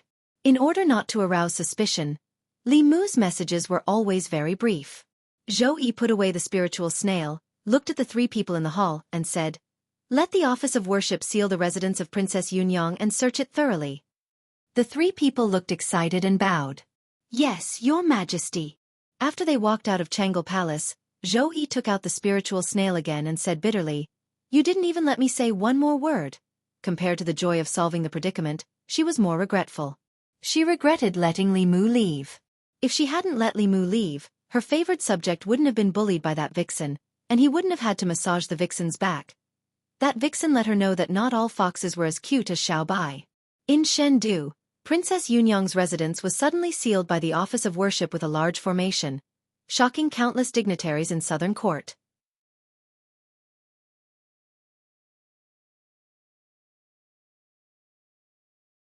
How could a person who hid for half a month and narrowly escaped death and infiltrated the heretical cultivation organization alone be a spy? How could a person who rushed to the front of every mission and risked his life to save his compatriots be a spy? Besides, he joined the demon sect because the Maison sect invited him. The possibility of Maison sect inviting a spy in the Great Zhou court was so small that it was negligible. Anyone could be a spy, but he definitely wasn't.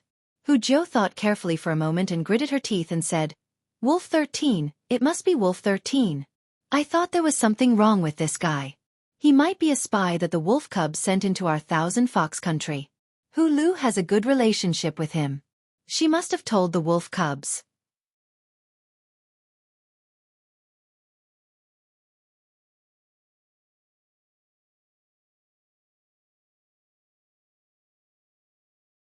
Their leader, the Blue Wolf Demon King, was a seventh realm mystic demon that was no weaker than the Lord of Myriad Illusions.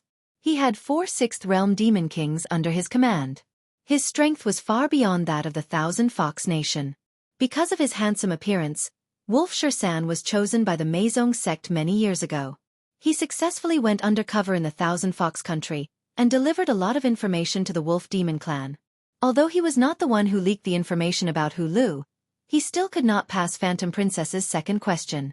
Wolf Shursan had never imagined that after hiding in the Thousand Fox nation for so long, successfully infiltrating the Maison sect, and even becoming Phantom Princess's personal guard, he would fall for something that had nothing to do with him in the end. Hu Zhou materialized and kicked Wolf Shursan non-stop. She scolded him as she kicked him. We treated you like a brother. How dare you betray us? Damn it, I told you to go undercover. I told you to go undercover. You ungrateful wolf cub. I shouldn't have saved you in the first place. Phantom Princess waved her hand, and Wolfshire San was taken away by two people. Her expression was still dark. Wolfshire San was not the one who leaked the information to the Great Zhou court. It was someone else. Who else knows about Hu Lu? Behind her, Li Mu raised his hand weakly and said softly, "Lord Phantom Princess, there's still me." Phantom Princess was surprised. "How did you know?" Li Mu explained, "Last time, Brother Hu Jiu accidentally mentioned it in front of me. Lord Phantom Princess, why don't you use the soul-searching technique on me?" Phantom Princess thought for a moment and said to Li Mu, "Look into my eyes." Li Mu looked into Phantom Princess's eyes and silently recited the mind-clearing technique. Phantom Princess's eyes became extremely deep. She asked 2 questions and got negative answers. No one was surprised. They didn't suspect him at all. Not to mention his contributions to the Meizong sect, a spy would be too guilty to escape. How could Lord Phantom Princess take the initiative to question him? This was enough to explain everything. Hu Jiu was puzzled. Who could it be? Someone said, "Could it be that Hu Lu accidentally exposed himself? That's the Great Zhou's divine capital. There are many strong people there. If he's not careful, he will be exposed." At this moment, the question of who leaked the news was no longer the most important question. The people sent by the Great Zhou court were already outside the Thousand Fox City. Phantom Princess needed to decide immediately whether to exchange the spy. Phantom Princess took a deep breath and said, "Let him in." 15 minutes later, in the courtyard of Phantom Princess Mansion. Phantom Princess sat on a chair in the courtyard. Li Mu stood beside her. A thin old man with a short beard walked in from outside.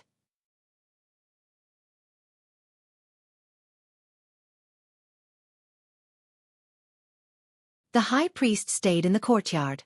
He glanced at the fox demon opposite him. This little fox would have to cultivate for a few more decades if she wanted to fight with him. Soon, his gaze moved to the little demon.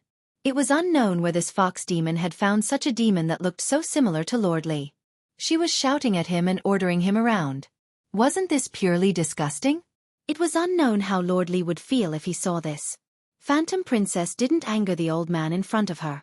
Instead, he forced her to be angry. She saw that the old man's gaze was on Li Mu. She rolled her eyes and came up with a plan. Since the old man couldn't stand the little snake that looked exactly like Li Mu serving her, she would make him do it. He thought it was humiliating, so she would humiliate him. She sat back on the chair and said, "Li Mu, come over and massage my shoulders. Massage your legs. Massage your shoulders. Peel these grapes and feed them to me. Get a basin of water and help me wash my feet." Li Mu could tolerate massaging her shoulders and legs. He could also bear peeling grapes and feeding them to her. Li Mu could also grit his teeth and do it. But washing her feet was a bit too much. If he really washed her feet today, she might let him rub her feet tomorrow. Li Mu took a deep breath. He looked at Phantom Princess and said, "Lord Phantom Princess, I feel that you are trampling on my dignity." Phantom Princess also felt that she had gone too far. But she didn't want to lose face in front of outsiders. After thinking about it, she gritted her teeth and transmitted her voice to Li Mu. "Be obedient. In a few days, I will let you comprehend the heavenly book." A smile appeared on Li Mu's face as he asked, "Do you like the foot bath hot or cold?"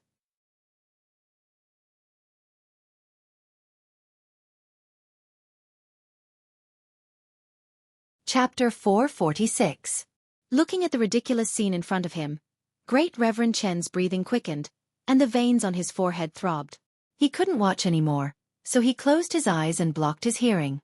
This little fox demon was really shameless to the extreme. If she had the ability, she should have fought with Lord Li. Why did she find a little demon that looked similar to him and shout at him? Who was she trying to disgust? Out of sight, out of mind. He patiently waited for the hostage exchange. Soon, Hu Jiu brought a woman over. Great Reverend Chen opened his eyes again after sensing it with his spiritual perception. Hu Jiu held the woman and asked, "Where's Hu Lu?" Great Reverend Chen waved his hand, and a figure appeared out of thin air. It was a seductive and beautiful woman, but her entire body was tied up, and her mouth was gagged with a piece of white cloth. After both sides exchanged hostages, Great Reverend Chen grabbed the woman's shoulder and left without looking at Phantom Princess again.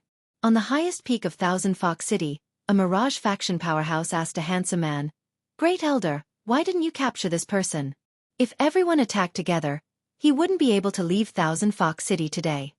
The handsome man shook his head and said, when two countries are at war, they don't kill envoys. It's not difficult to capture him, but if the brothers and sisters of Meizong faction fall into the hands of others in the future, only death awaits. In the courtyard, Hu Jiao untied Hu Lu, removed the white cloth from her mouth, and unlocked her magic power shackles. She quickly asked, Sister Lu, are you all right? Hu Lu spat a few times and said through gritted teeth, I'm fine. Hu Jiao sighed and asked, how did you suddenly get exposed? Hu Lu said angrily, how should I know? I hid well and was still waiting for an opportunity. Princess Yunyang's residence was suddenly surrounded by Great Zhou's Great Reverend's department. 2 sixth realms and more than a dozen fifth realms appeared in front of me. What happened? Who leaked the news? Hu Jiao shook her head and said, we haven't found him yet, but you don't know that Wolf 13 is actually a spy from the Wolf tribe. You've misjudged him. Hu Lu might have returned safely, but this wasn't a good thing for Meizong faction. She was originally a spy with an important mission, but she was caught by the Great Zhou court and exchanged with a Great Zhou spy, causing Meizong sect to lose an important chess piece. In addition, they had yet to find out how Fox 6 information was leaked. In other words, Meizong sect had a spy with an unknown identity. They didn't know when he would give them another heavy blow. For a long period of time, many people in Meizong sect became nervous and wary of each other because of this incident. In the Imperial Study of Fairies capital, Great Deacon Chen was reporting on his work. Facing the youngest and most powerful person on the continent, his attitude was extremely humble. The mission this time was very simple. He just had to bring the fox demon to the Yao nation in exchange for the spy of the Ju Wei. Just as he was about to leave, the Empress suddenly asked, did you see someone who looks like Li Mu in the Thousand Fox Nation? Head Reverend Chen was stunned for a moment before he nodded and said, I saw it. He didn't know how the Empress knew about this. Did the Imperial Court have other spies in Qianhu Nation? The Empress asked again, what is he doing? Great Deacon Chen said, I almost forgot about this. That fox demon is really shameless. I don't know where she found a little demon who looks exactly like Lord Li. In front of me, not only did she ask that little demon to massage her legs and shoulders, but she also asked that little demon to wash her feet. She's deliberately humiliating the Imperial Court. The curtain was silent for a long time before the Empress's voice was heard again. Wash her feet? Great Deacon Chen nodded and said, yes. She deliberately asked that little demon to do these things for the Imperial Court. She's using this shameless method to humiliate the Imperial Court. After a long silence, the Empress said, you may leave. Great Deacon Chen cupped his hands and left the Imperial study. After leaving the Imperial study, he suddenly felt a powerful aura soaring into the sky from the palace behind him before he took a few steps.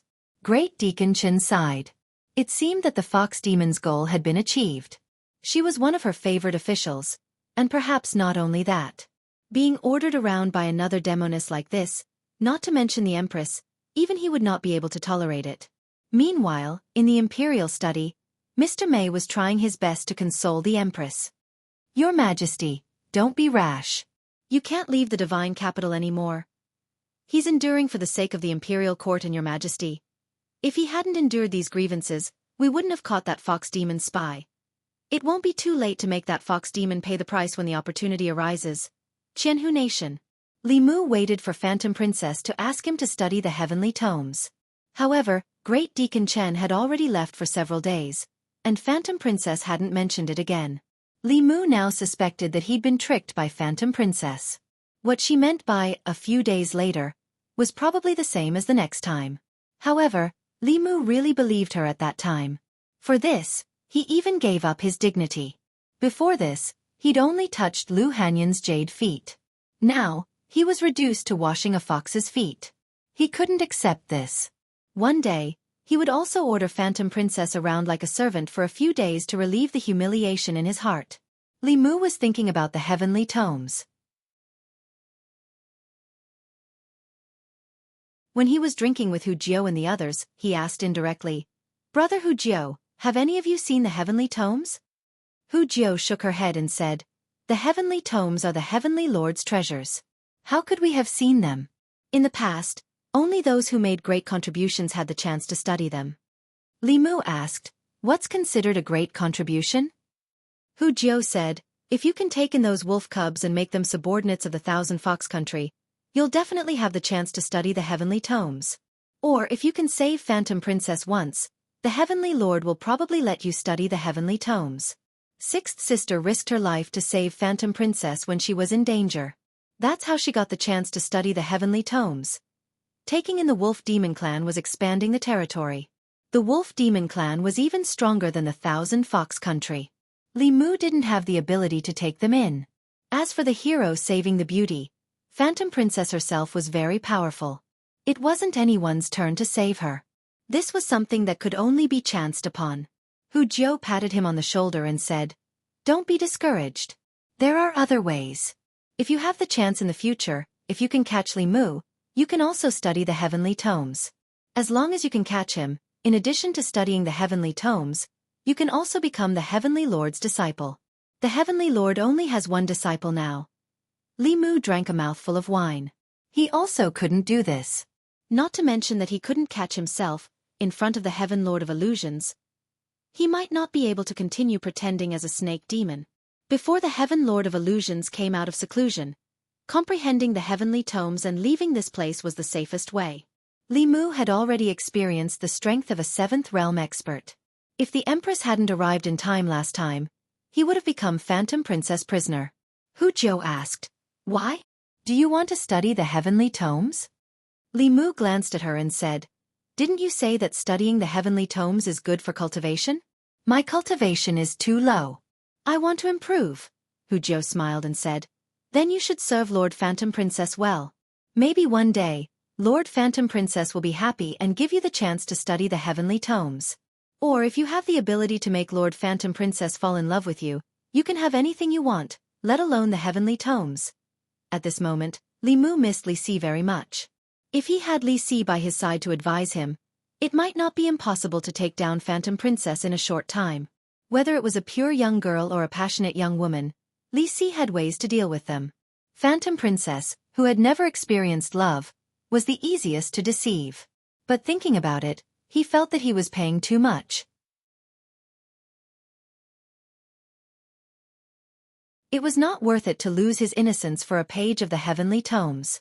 For Xiao Bai, he could temporarily put down his dignity, but there were still some bottom lines that couldn't be touched. Hu Jiu gulped down a mouthful of wine. She put her arm around Li Mu's shoulder and said sadly, little snake, who do you think that damn spy is?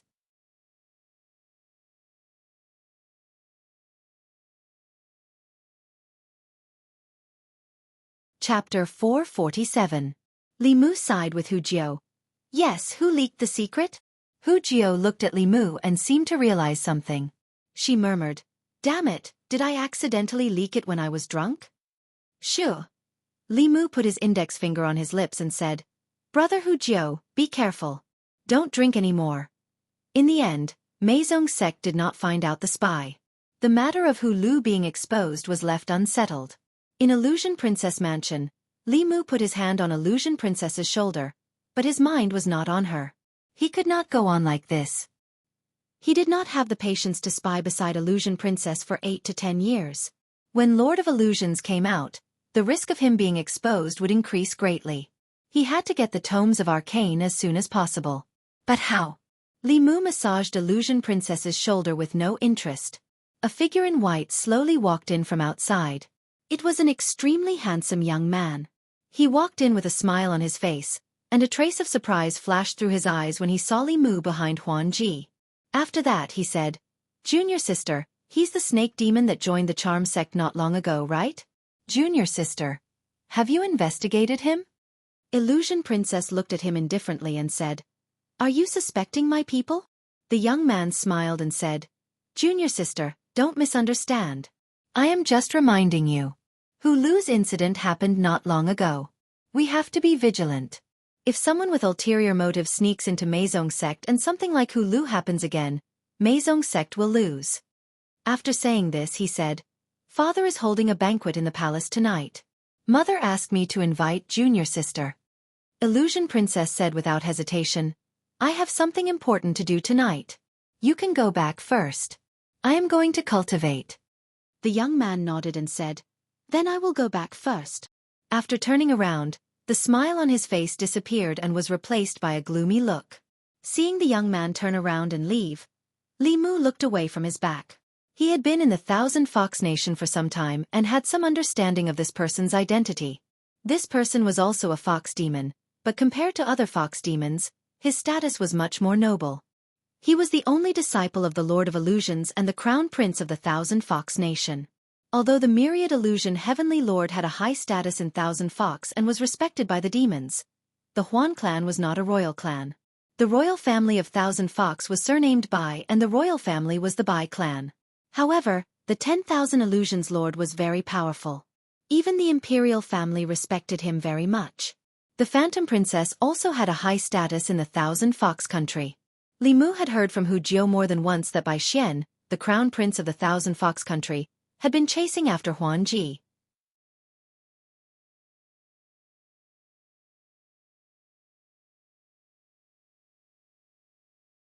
We have been helpless against them. The top 10 heretical cultivation did not refer to the 10 most powerful heretical cultivation cultivators, but specifically to the 10 hangers-on of the Jiujiang Commandery Prince. Their cultivation was the strongest in the creation realm, and the weakest in the heretical cultivation. Their strength was not the strongest, but their background was the most profound. They firmly controlled the black industry that sold and hunted the demon clan. Countless demons were killed by them. Some were killed for their elixirs and souls, and some were sold to cultivators as cultivation furnaces or entertainment tools. Because they had the support of the Jiujiang Commandery Prince and the imperial court, no one dared to provoke them. Hu Jiu looked at Li Mu and asked, "Why do you ask this?" Li Mu waved his hand and said, "Just asking." In the morning, after Huan Ji got up and washed up, she habitually shouted, "Li Mu." No one in the courtyard next to her responded. "Li Mu?" Huan Ji shouted a few more times, but there was still no response. She flew to the courtyard next door, but there was no sign of Li Mu. She opened the door, and the quilt on the bed was neatly folded. She thought that Li Mu had gone out, but he did not appear for the entire day. It was not until nighttime that Huan Ji found Hu Jiu and asked, "Did you see Li Mu today?" Hu Jiu was surprised and said, "Little Snake, isn't Little Snake following you from morning to night?" Huan Ji said, "I didn't see him today." Hu Jiu said, "I'll send someone to look for him." Not long after, Hu Jiu flew back with a puzzled expression and said, "I've looked everywhere in the city. Bathhouses, brothels and taverns, but there was no sign of him." Li Mu had never disappeared for no reason, except for the time when he broke into the heretical cultivation organization alone and took back Hu Jiu's body. Huan Ji seemed to have realized something and blurted out, "Did he really go to kill the top 10 heretical cultivation?" The top 10 heretical cultivation organization. Hu Jiu also remembered something and said in shock, "He just asked me about the top 10 heretical cultivation organization yesterday. Why would he go to kill them?" Huan Ji was annoyed and said, "I told him that as long as he killed the top 10 heretical cultivation organization, he would be able to comprehend the heavenly book. I didn't expect him to really go." Hu Jiu was worried and said, "Lord Huan Ji, you shouldn't have said that. You know that Little Snake looks smart, but he is stubborn. Even if you were just joking, he would definitely take it seriously." Huan Ji was also regretful and murmured, How would I know that he would really go?" Hu Jiu flew around anxiously and said, "It's over, it's over. If he wants to kill the top 10 heretical cultivation organization, he will definitely go to Jiujiang County and the Jiujiang County King's Mansion. There are countless experts there. He will die there. No, Little Snake is so beautiful, he might die there. Why does he have to comprehend the heavenly book?" Huan Ji didn't know how to describe her current feelings. She knew why Li Mu had to comprehend the heavenly book. He wanted to become stronger because of what she said. Just because she said that she didn't like men who were weaker than her, he risked his life for the chance to become stronger. Huan Ji's heart was very complicated. She gritted her teeth and said, "This idiot."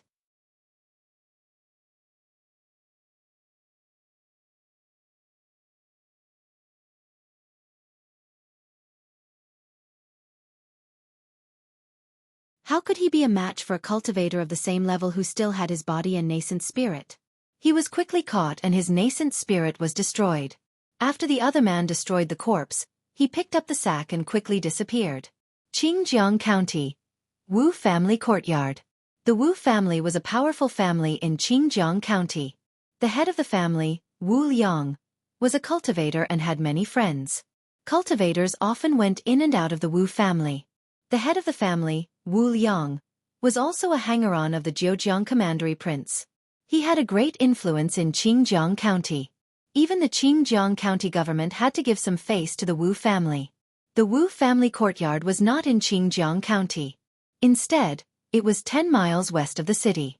It was an independent manor that occupied an extremely large area. A carriage slowly stopped at the back door of the Wu family. 2 people alighted from the carriage, carrying a gray sack, and entered the Wu family. One of them made a hand seal and muttered something. A hole suddenly opened in the ground. The 2 of them jumped in and the hole quickly closed. There was another world under the Wu residence. The buildings on the surface of the manor were already very luxurious. Underground, it was even more luxurious. It was not an exaggeration to call it an underground palace. Buildings stood side by side. Occasionally, people would enter and exit. Most of them were warm and fragrant women. The 2 men carried the sack and walked to the innermost part of the manor. They followed the stairs and went down another floor. On the second floor of the basement, there were many small cubicles. It was like a prison cell. In the cubicles, there were men and women, humans and demons. All of them were handsome. However, the figures in the cubicles, regardless of whether they were men or women, had the same numb expression. They were like walking corpses. The entire basement of the basement was abnormally quiet. It was even a little dead. One of them opened the sack and revealed a beautiful woman. "Go in." He pushed the woman into a cubicle and closed the door. He turned and left. Gradually, whispers could be heard from the compartments on the second basement floor. "Another one. It seems to be a demon. She's so beautiful." "So what if she's beautiful? In a few days, she'll end up like us." After the woman was locked in, she leaned against the wall and sat down. She did not say a word. The people around her only paid attention to her for a while. Soon, they fell into silence again. From time to time, people would come in and take people away from the cubicles. Not long after, they would be sent back. After some time, someone finally walked to the woman's cubicle and said, "You, come out with me." Wu residence. Inner courtyard. A middle-aged man walked into the inner courtyard. The old man beside him said in a flattering tone, "Master, a snake demon has just arrived at the residence."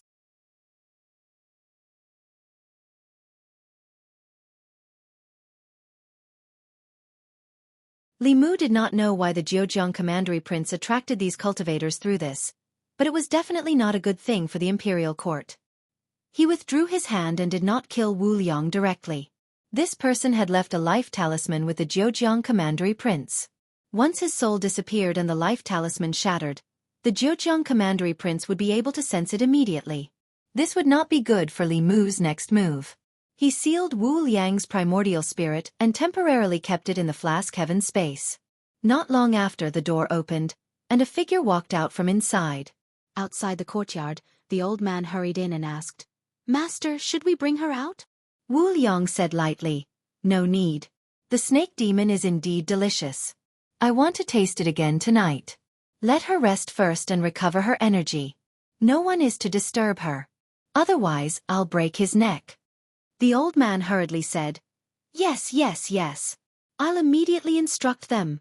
Wu Liang walked out of the courtyard and said, "Prepare the carriage. I'm going out to Mu Da's residence." Lord Mu was his master's best friend. Both of them were also the Zhejiang Commandery Prince's retainers. The old man said, "I'll prepare the carriage now." 15 minutes later at the Mu residence, a man looked at Wu Liang and smiled.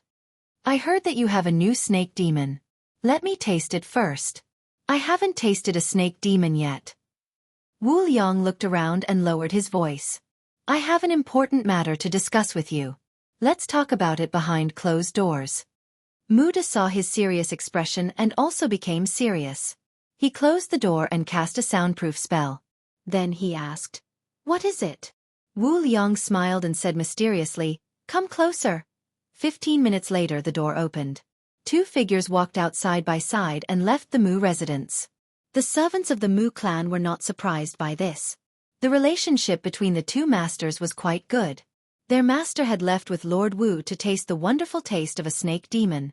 They had heard that snake demons were the best at pestering people, but they did not know if that was true. In the carriage, Muda had just entered the carriage when he collapsed. Li Mu continued to search his memories. He whispered, "Who's next?" They.